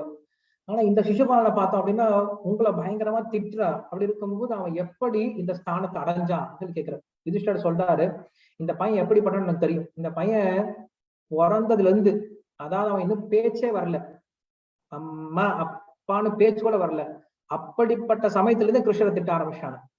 சோ சின்ன வயசுல இருந்து இவன் திட்டிட்டு இருக்கான். இவனுக்கு கிருஷ்ணர் மேல இவ்வளவு ஒரு பொறாமை அப்படிங்கிறது இருக்கு. அப்படி இருக்கும்போது இவன் எப்படி இந்த ஒரு ஸ்தானத்தை அடைஞ்சான் அப்படிங்கிற விஷயத்த யுதிஷ்டிர மகாராஜர் நாரதர் கிட்ட கேட்கிறாரு. கேட்கும்போது அவர் சொல்றாரு, இவன் மட்டும் கிடையாது, சிசுபாலன், தண்டபக்தன், இவங்க 2 பேர் இருக்காங்க. இவங்க 2 பேரும் அப்படி எப்படி இருக்காங்க அப்படின்னா, கிருஷ்ணரை திட்டுறதுனால இவங்க நாக்கு அழுகி போல, கிருஷ்ணரை இப்படி நிந்தனை பண்ணனால அவங்க நரகத்துக்கு போல, எப்படி இது சாத்தியமாகுது சொல்லி கேட்கிறாரு. சோ அப்படி இருக்கும்போது எங்களுக்கு முன்னாடி அவங்க என்ன பண்ணாங்க அப்படின்னா பகவான் அடைஞ்சாங்க, அது எப்படி சாத்தியம் அப்படின்ற கேள்வி கேட்கிறார். இந்த கேள்வி கேள்வி யுதிஷ்டர் சொல்ற, என்னுடைய மனசு இந்த மாதிரி கிடையாது, என்னுடைய மனசு காற்றுல அலை மோதக்கூடிய நெருப்பு பிளம்பு போல அலை மோதுது, எனக்கு தயவு செஞ்சு பதில சொல்லுங்க அப்படின்னு சொல்றேன். சொல்லும் போது அங்க இது நாரதர் பதில் சொல்ல ஆரம்பிக்கிறாரு. அப்பா, காசிக்கு ஒரு வழியிலேயே போக முடியும், காசிக்கு எத்தனையோ வழியில போக முடியும், நடந்தும் போகலாம், இல்ல இங்க இருந்து ஒரு வண்டி மாட்டை வச்சுக்கிட்டு வண்டி மாட்டிலையும் போகலாம், கொஞ்சம் வசதியா இருக்கவனா கார்ல போகலாம், இல்ல ட்ரெயின்ல போகலாம், பிளைட்ல போகலாம், இப்படி பல்வேறு விதமான விஷயத்துல போய் சேரலாம். அப்படி பகவான் அடையறதுக்கு பல்வேறு விதமான மார்க்கம் இருக்குப்பா. கடைசியில எல்லாரும் பகவானதை அடைஞ்சாகும். அந்த பகவான் அடையறதுக்கு பல்வேறு விதமான மார்க்கங்கள் இருக்கு. ஒரு சிலர் அவங்களுடைய சக்திக்கு தகுந்த மாதிரி, அவங்களுடைய குணத்துக்கு தகுந்த மாதிரி இங்க போய் சேர்றாங்க அப்படின்ற விஷயத்த சொல்ல ஆரம்பிக்கிறார். சோ இங்க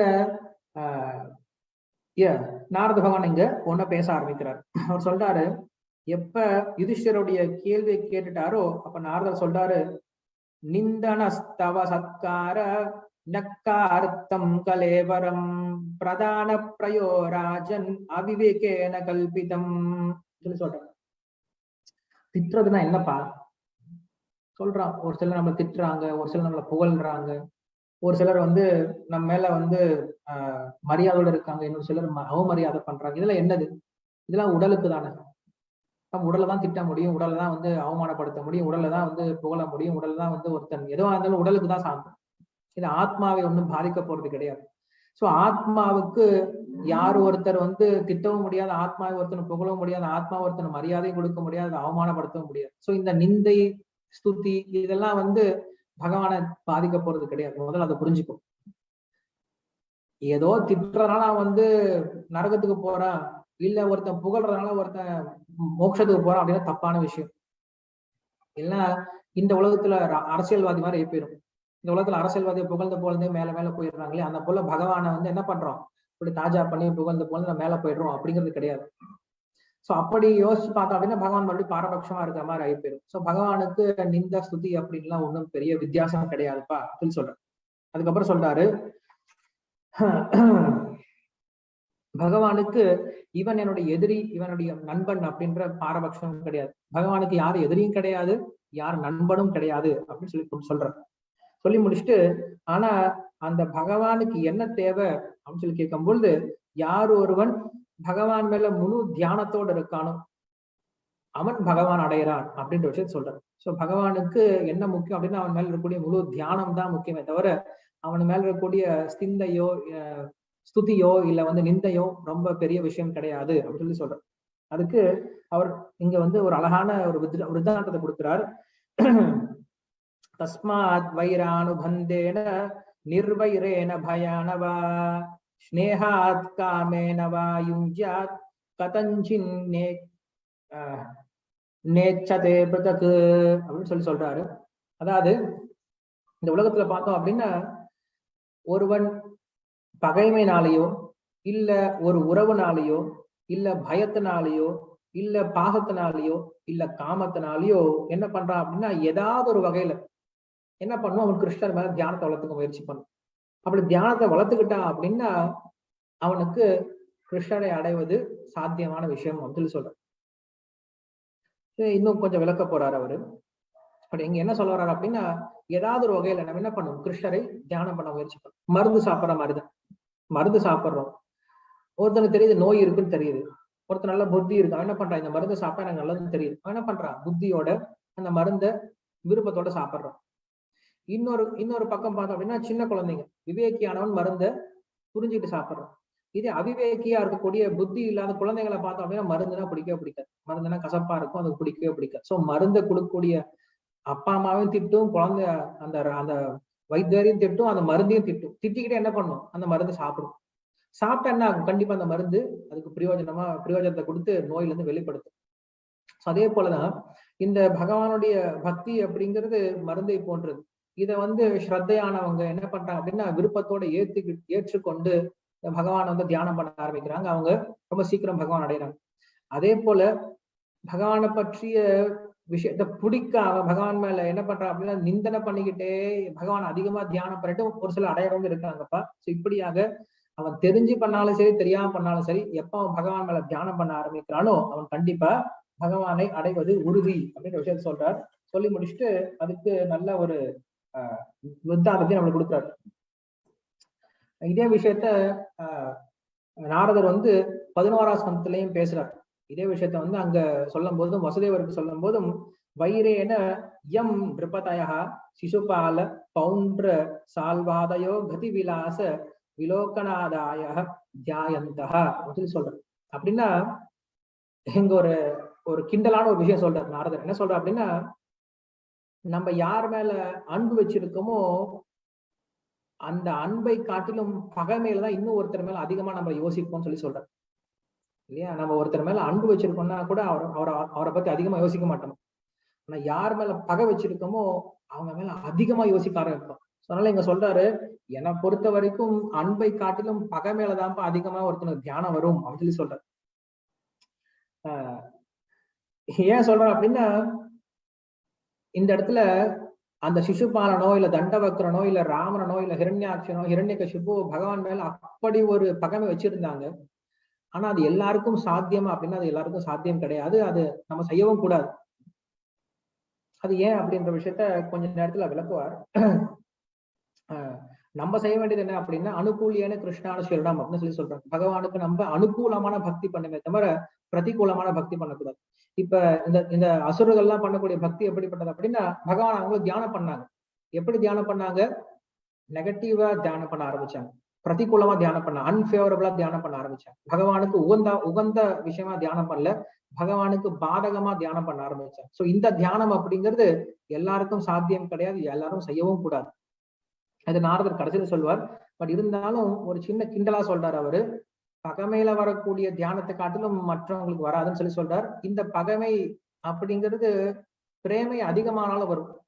ஸ்ரீமதி ராதாராணியை பார்த்தோம் அப்படின்னா அவங்களுக்கு பிரேமை அதிகமானதுனால கிருஷ்ணரை திட்டுவாங்க.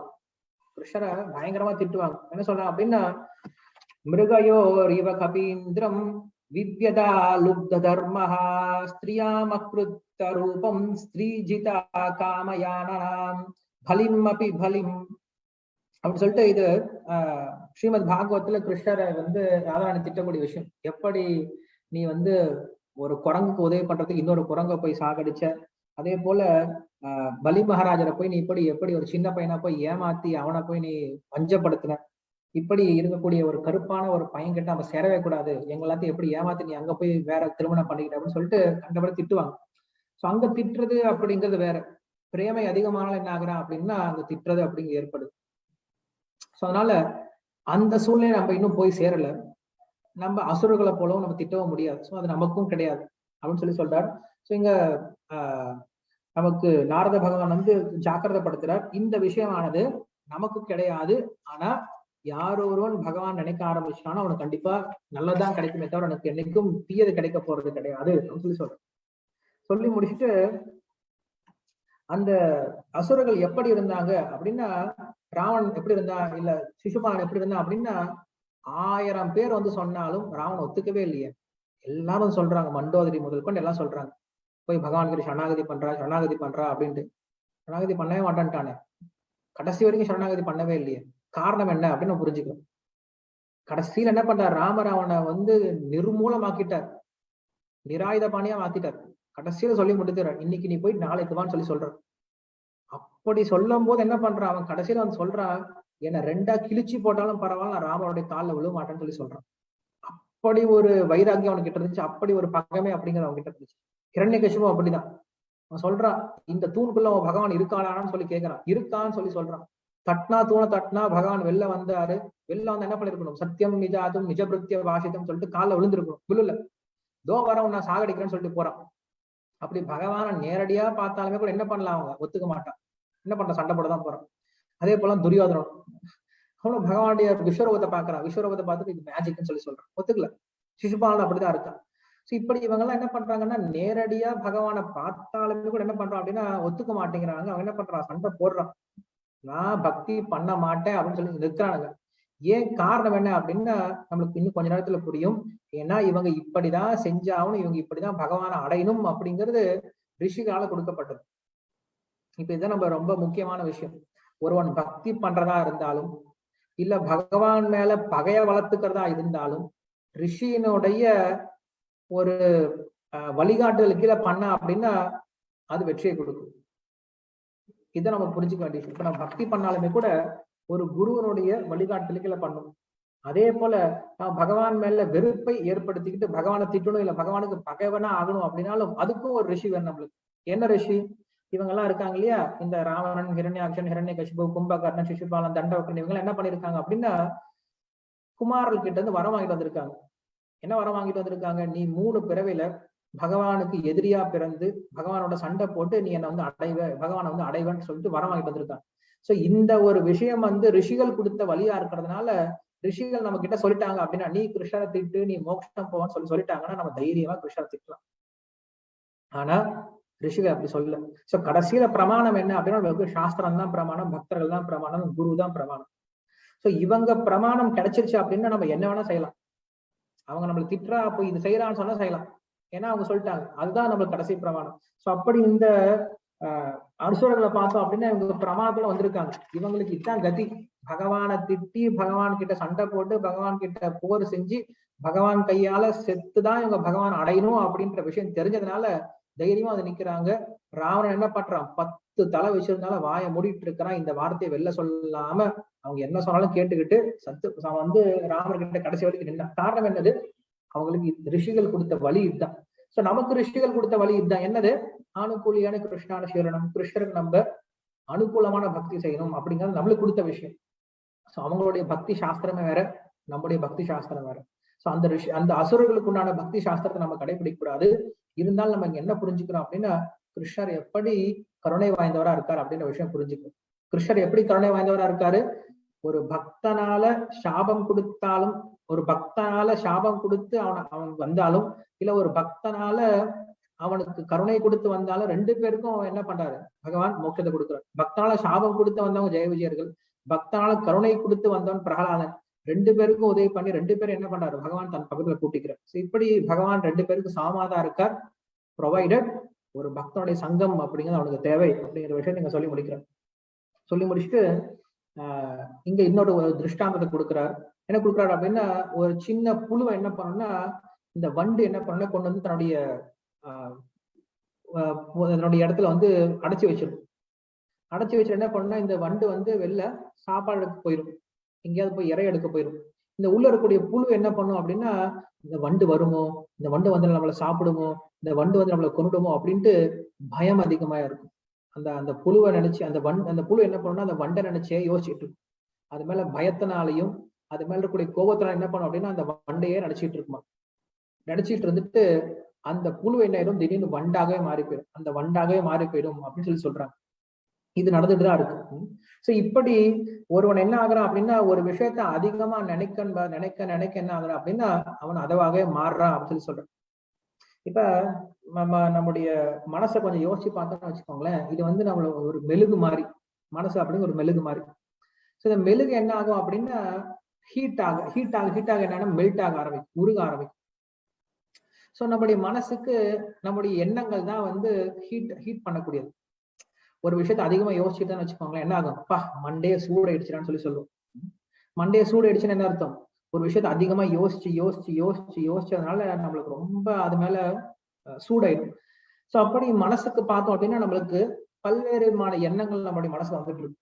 ஒன்று கோபத்தினாலேயோ, இல்லைன்னா பயத்தினாலேயோ, இல்லைன்னா அன்புனாலேயோ, இல்லைன்னா காமத்தினாலேயோ, இல்லைன்னா பக்தினாலேயோ, இந்த 5 விஷயத்தினால மனசு உருக ஆரம்பிக்கும். இந்த 5 விஷயம் எப்ப அதிகமாகுதோ அப்ப மனசு உருக ஆரம்பிக்கும்.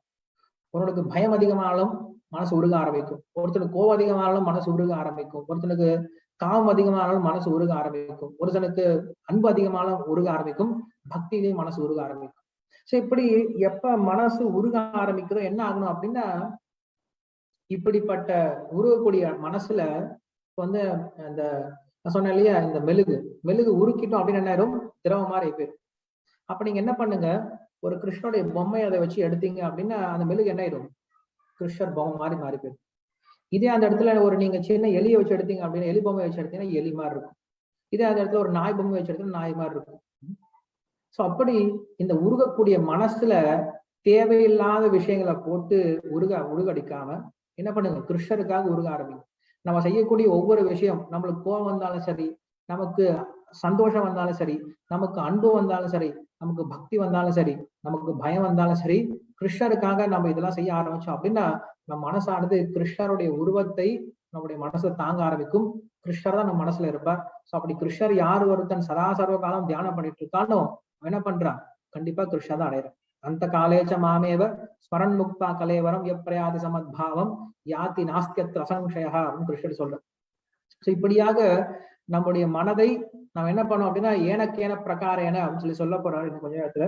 சோ அப்படி ஏதாவது ஒரு வகையில் நம்ம என்ன பண்ணோம் அப்படின்னா கிருஷ்ணரை தியானம் செய்வதற்கு ஒரு மனதை பழக்கி கொள்ள வேண்டும் அப்படின்னு சொல்றோம். சொல்லி முடிச்சுட்டு இங்க ஒரு அழகான விஷயத்த நாரத பகவான் சொல்றாரு. காமாத் துவேஷாத் பயாத் ஸ்நேஹாத் யதா பக்தேஸ்வரம் மனஹ ஆவேஷ்ய ததகம் ஹித்வா பகவஸ்தத்கதிம் கதாஹ கோப்யா காமாத் பயாத் கம்சோ துவேஷாத் சைத்யாத்யோ நிருபாஹ சம்பந்தாத் விஷ்ணய ஸ்நேஹாத் யூயம் பக்தியா வயம் விபோஹ சொல்லிட்டு, கோப்யா காமாக, கோபியர்கள் பகவான் மேல அன்புனால என்ன பண்ணாங்க, கிருஷ்ணர் அடைஞ்சாங்க. அவங்களுக்கு வேற எந்த ஒரு சாதனையும் கிடையாது, தூய்மையான அன்பு. எங்களுக்கு கிருஷ்ணர் வேணும், கிருஷ்ணர் மட்டும்தான் வேணும். கிருஷ்ணருக்காக அவங்க எதை வேணா செய்ய தயாரா இருந்தாங்க.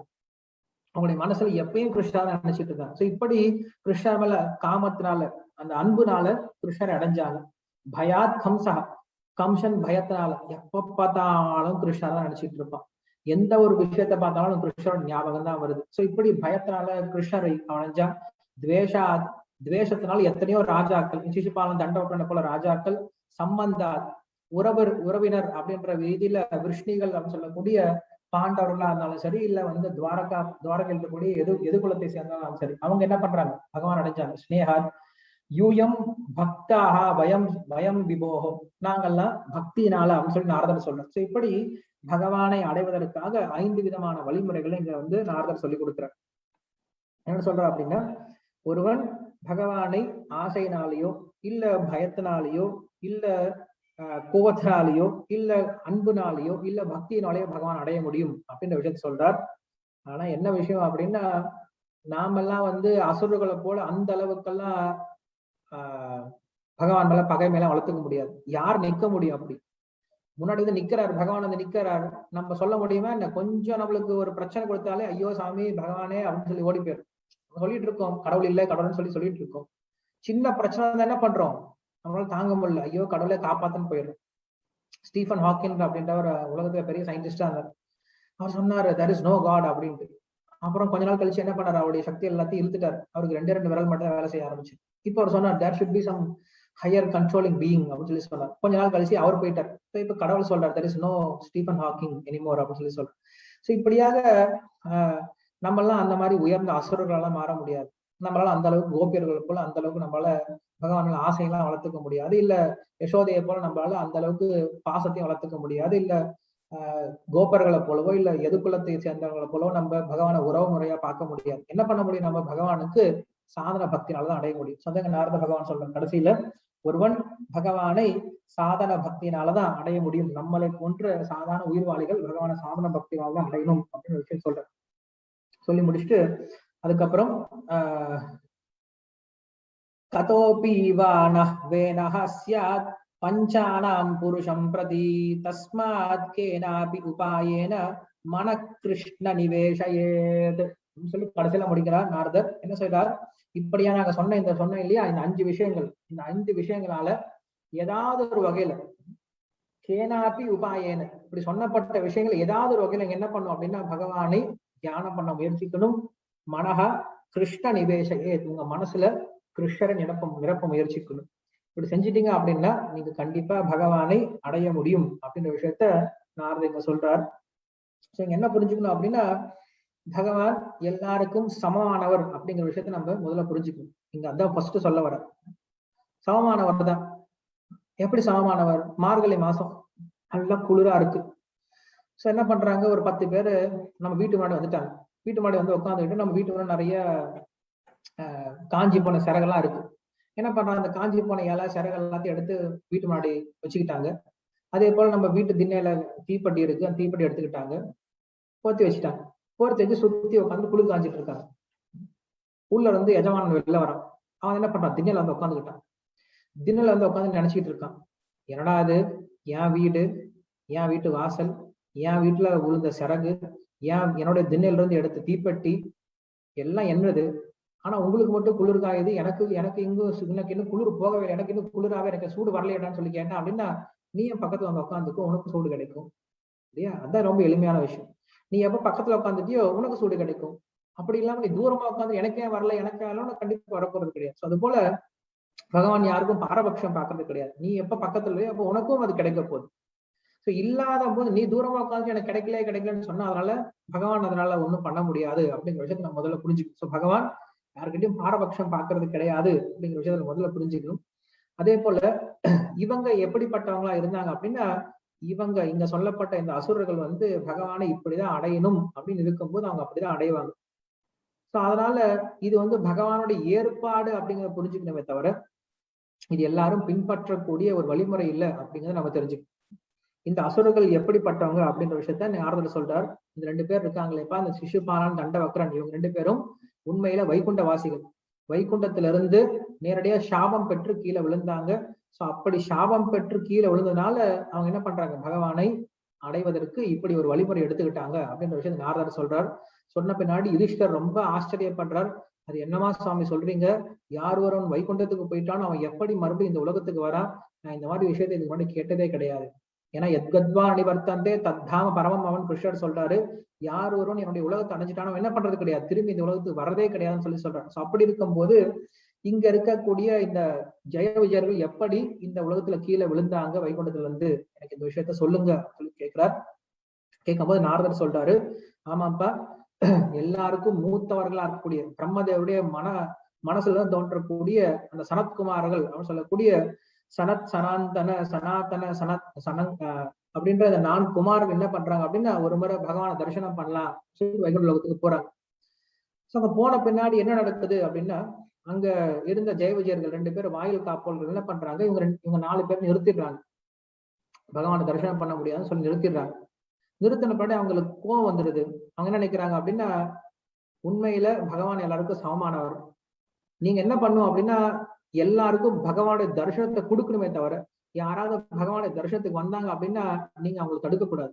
இப்படிப்பட்ட ஒரு எண்ணம் உங்களுக்கு எப்படி வந்துச்சு? இப்படிப்பட்ட எண்ணம் வந்துடுச்சு அப்படின்னா நீங்க இந்த வைகுண்ட லோகத்துல இருக்கிறதுக்கு லாய் கற்றவங்க, நீங்க என்ன பண்ணுங்க, அசுர குலத்துல போய் பிறங்க அப்படின்னு சொல்லி சாபம் கொடுத்துட்டாங்க.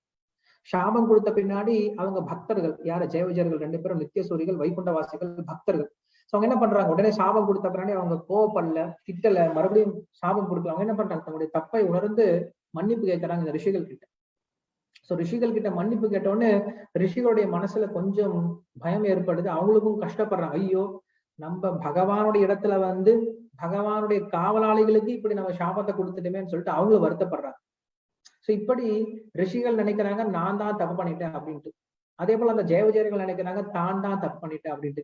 இவங்க 2 பேரும் எப்பயும் நீ தப்பு பண்றேன்னு சொல்லிட்டு ஒருத்தர் திட்டிக்காம, ஒருத்தர் மேல கோவப்படாம, தப்பு என்னுடையது அப்படின்னு சொல்லிட்டு எப்ப தங்களுடைய தப்பை உணர ஆரம்பிச்சாங்களோ அப்ப பகவான் தோன்றுறார். அங்க பகவான் தோன்றி 2 பேர்கிட்ட சொல்றார், இது உங்களுடைய தப்பு, 2 பேருடைய தப்பும் இல்லப்பா, இது என்னுடைய தப்பு தான்.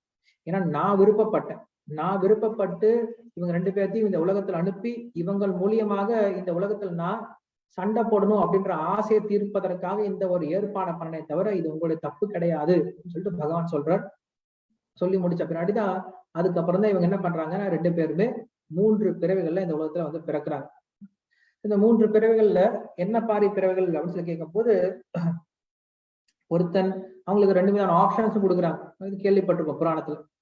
அந்த 2 ஜெய விஜயர்கள் வந்து கீழே விழும்போது, நீங்க வந்து பக்தர்களா 1000 பிறவிகள் எடுத்து பகவானுக்கு பக்தி செஞ்சு பகவான் அடைகிறீங்களா, இல்ல 3 பிறவில பகவானுக்கு துவேஷிகளாக அசுரர்களா பிறந்து பகவான் அடைவீங்களா சொல்லிட்டு இன்னொரு புராணத்துல சொல்லப்பட்டிருக்கு. ஆனா நம்மளுக்கு ஆச்சாரியர்கள் நம்மளுக்கு ஸ்ரீல பிரபுபாதா சொல்லக்கூடிய விஷயம் என்ன அப்படின்னா, பகவான் எல்லா விதமான ரசங்களையும் அனுபவிக்கக்கூடியவர். அவருக்கு எல்லா விதமான ஆனந்தமும் அவருக்கு தேவை. சோ பகவானுக்கு இருக்கக்கூடிய இன்னொரு ஒரு உயர்ந்த ஆனந்தம் என்ன அப்படின்னா சண்டை போடுறது அப்படிங்கிறது. பகவானுக்கு சண்டை போட ரொம்ப பிடிக்கும். ஏன்னா அவருக்கு ரொம்ப சக்தி இருக்கு இல்லையா. சக்தி அதிகமா இருந்தா என்ன பண்ணுவோம், சும்மா ஒருத்தர் போய் குத்தி குத்தி பார்ப்போம். ஏன் நம்மளுக்கு அதிகமா கொஞ்சம் சக்தி வந்துச்சுன்னா போய் பக்கத்துல இருக்க குத்தி பார்ப்போம், எவ்வளவு இருக்கு நம்ம சக்தி அப்படின்னு சும்மா எல்லாம் இடிச்சு பார்ப்போம். சோ அப்படி பகவானுக்கு அளவு கடந்த சக்தி இருக்கு. அவருக்கு கை துருதுருன்னு இருக்கு, யாருக்கையா சண்டை போடணும் அப்படின்னு ஆசையா இருக்கு. யாருக்கிட்ட சண்டை போட முடியும்? பகவானுடைய சக்திக்கு சாமா யார் சண்டை போட முடியும்? அதனால என்ன பண்றாரு, பகவானே தனக்கு எதிரியை போல ஒருத்தரை உற்பத்தி பண்ணி அவங்களை கீழே அனுப்பிவிட்டு, அதுக்காக ஒரு கீழே போயிட்டு கொஞ்ச நேரம் சண்டை போட்டு அவங்கள்ட்ட விளையாண்டுட்டு அதுக்கப்புறம் மேல வர. சோ பகவானுக்கு இது எல்லாமே லீலைகள் தான் இல்லையா. உலகம் யாவையும் தாமல வாக்களும் நிலை பெறுத்தலும் நீக்கலும் அழகிலா விளையாட்டுடைய தலைவர் யாரவர் அன்னவருக்கே சனாங்களே சொல்லி சொல்றார் கம்பனுடைய ராமாயணத்துடைய ஆரம்பத்துல. சோ பகவானுக்கு இந்த உலகத்தை படைத்தல் காத்தல் அழித்தல் எல்லாமே எப்படிப்பட்டது, ஒரு லீலா மாத்திரமா செஞ்சுட்டு இருக்கார். ஒரு விளையாட்டு போலதானே தவிர அவருக்கு எதுவுமே இதுல வந்து எந்த விதமான கஷ்டத்தையும் இல்ல, ரொம்ப சிரமத்தோட இது பண்றது கிடையாது. சோ அப்படி பகவான் என்ன பண்றாரு அப்படின்னா, அங்க தான் விருப்பப்பட்டு சண்டை போடணும் அப்படின்னு நினைச்சதுனால என்ன பண்றாரு, இந்த 2 பேருக்கும் சாபத்தை கொடுத்து இந்த கீழே உள்ள அனுப்பிச்சு வச்சாருப்பா. அப்படி வரும்போது முதல்ல அவங்க என்ன பண்றாங்க, திதிக்கும் கஷ்யபருக்கும் முதல்ல பிறக்குறாங்க. திதிக்கும் கஷ்யபருக்கும் முதல்ல அவங்க ஹிரண்யாக்ஷன் ஹிரண்யகசிபா பிறக்குறாங்க. சோ ஹிரண்யாக்ஷனை வராக அவதாரத்துல சம்ஹாரம் பண்றார். ஹிரண்யகசிபுவை பிரகலாதனுக்கு எப்ப அவன் துன்பம் கொடுக்க ஆரம்பிக்கிறானோ அப்ப பிரகலாதனை சம்ஹாரம் பண்ணார். 2வது அவதாரமான ராவணன் கும்பகர்ணன். சோ ராவணன் கும்பகர்ணன் அப்படிங்கிறவங்கள விஸ்ரவ அப்படின்ற ஒரு ரிஷிக்கும் கேஷினி அப்படின்ற ஒரு பெண்ணுக்கும் பிறந்தவங்க தான் ராவணன் கும்பகர்ணன். சோ நிறைய பேர் சொல்லிட்டு இருக்காங்களே ராவணன் தமிழன் சொல்லிட்டு இருக்காங்களே, அவங்களுக்கு எல்லாம் பதில் சொல்லணும். ராவணன் வந்து தமிழ்நாட்டுல பிறக்கலாம், அவன் எங்கேயோ உத்தரப்பிரதேசத்துல பிறந்துறான். விஸ்ரவ அப்படின்னு பேர். அவர் வந்து பிராமண குலத்தை சேர்ந்தவர். சொல்லிட்டு இருக்கான் தமிழர், அவர் தமிழர் மீசெல்லாம் போட்டு என்னென்னமோ பண்ணிட்டு இருக்காங்க. ஏன்னா அவங்களுக்கு யாரும் படிக்கிறது கிடையாது, ராமாயணம் படிச்சது கிடையாது, பாகவதம் படிச்சது கிடையாது, நம்மளாம் சொல்லலாம். சோ அப்படி ஒரு பிராமண குடும்பத்துல பிறந்தவன் தான் ராவணன். கும்பகர்ணன் கேஷினி அப்படின்ற ஒரு பெண்ணுக்கு. அவங்க 2 பேரும் என்ன பண்றாங்க, ராமரால மறுபடியும் சம்ஹரிக்கப்படுறாங்க. 3வது அவதாரம் அப்படிங்கிறத சொல்லக்கூடிய சிசுகாலன் தண்டவக்கன். இவங்க 2 பேரும் எப்படி அப்படின்னா பகவானுடைய மறுபடியும் பகவானால அழிக்கப்படக்கூடிய 3வது அவதாரத்துல பிறக்கிறாங்க. இவங்களும் என்ன பண்றாரு, பகவான் சம்ஹாரம் பண்றார். சம்ஹாரம் பண்ணபடி அவங்க 2 பேரும் பகவானுடைய உடல்ல போய் கலக்குறாங்க. அதுக்கப்புறம் தன்னுடைய சொரூபத்துக்கு போய் அடையறாங்க. பகவானுடைய சாரூபிய அப்படின்னு சொல்லக்கூடிய அந்த முக்தியை போய் அடையறாங்க. சோ இப்படிதான் இவங்களுடைய இறப்பு அப்படிங்கிறது ஏற்பட்டதுப்பா. அதனால இவங்க பண்ண பக்தி நம்ம பண்ண முடியாது. ஏன்னா இவங்களுடைய பக்தி இப்படிப்பட்ட துவேஷ பக்தி. இந்த துவேஷ பக்தி அப்படிங்கிறது, அதாவது பகைமையோட செய்யக்கூடிய பக்தி அப்படிங்கிறது எல்லாருக்கும் பொதுவானது கிடையாது. இது இவங்களுக்கு மட்டுமே பிரத்யேகமா கொடுக்கப்பட்ட பக்தி. அதனால நம்ம இந்த பக்தியை பண்ணக்கூடாது. நம்ம என்ன பண்ணோம் அப்படின்னா அனுகூலியன கிருஷ்ணானுசீலனம், அனுகூலமான கிருஷ்ணருக்கு பிடித்த விதத்துல ஒருவன் பக்தி பண்ணவே தவிர கிருஷ்ணருக்கு பிடிக்காத, கிருஷ்ணருக்கு பகைமையான உணர்வோட ஒருவன் பக்தி பண்ணக்கூடாது அப்படின்ற விஷயத்தை சொல்லி முடிக்கிறார். சொல்லி முடிச்ச பின்னாடி யுதிஷ்டிரர் கடைசியில கேள்வி கேட்கிறார். என்ன கேள்வி கேட்கிறார் அப்படின்னா, அது என்ன சுவாமி, பிரகலாதனுக்கும் ஹிரண்யகசிபுக்கும் எப்படி ஒரு வாக்குவாதம் ஏற்பட்டுச்சு, அவங்களுக்குள்ள எப்படி பகைமை ஏற்பட்டது, அவனை வந்து ஹிரண்யகசிபு வந்து எப்படி பகவான் சம்ஹாரம் பண்றார், எனக்கு இந்த சரித்திரத்தை நீங்க சொல்லணும் அப்படின்ற விஷயத்த கேட்கிறார். இது கேட்ட பின்னாடிதான் நம்மளுக்கு ரொம்ப உத்தமமான பிரகலாத சரித்திரம் அப்படிங்கிற விஷயத்தை பாகவத்துல அடுத்த அத்தியாயத்துல பார்க்க போறோம். இந்த பிரகலாத சரித்திரத்தை இது வரைக்கும் பேசாத சாதுக்களும் கிடையாது, பேசாத மதவாதிகளும் கிடையாது, பேசாத குழந்தைகளும் கிடையாது. நம்ம எந்த ஒரு விஷயத்த ஒரு பக்தன் எடுத்துக்கிட்டாவே என்ன பண்றோம், கண்டிப்பா பிரகலாதனை பேசாம யாருமே கிடையாது. ஏன்னா பக்திக்கு ஒரு டெபினேஷன் கொடுத்தது பிரகலாதன் தான். அது வரைக்கும் பக்தினா எப்படி பண்ணணும்னு தெரியாம இருந்தோம். சோ பிரகலாதன் வந்து ரொம்ப எளிமையா சொல்லி கொடுக்குறாரு. ஸ்ரவணம் கீர்த்தனம் விஷ்ணு ஸ்மரணம் பாத சேவனம் அர்ச்சனம் வந்தனம் தாஸ்யம் சத்தியம் ஆத்ம நிவேதனம் அப்படின்ட்டு நவவித பக்தி, இதுதான் பக்தி அப்படின்னு சொல்லிட்டு நம்மளுக்கு அழகா பிரிச்சு கொடுத்திருக்காரு. சோ இப்படி பிரகலாதருடைய பிறப்புல இருந்து அவருடைய உபதேசங்கள்ல இருந்து அவருடைய பக்தி விஷயங்கள்லாம் ரொம்ப உயர்ந்ததா இருக்கு. இந்த பாகவதம் இந்த பாகவதமே நம்மளுக்கு பக்தருடைய சரித்திரத்தை சொல்ல வந்ததுதான். இருக்கிறதுலயே அதிக அத்தியாயங்களோட அதிகமா பேசப்பட்டது இந்த பிரகலாதுடைய சரித்திரம் தான் இந்த ஸ்ரீமத்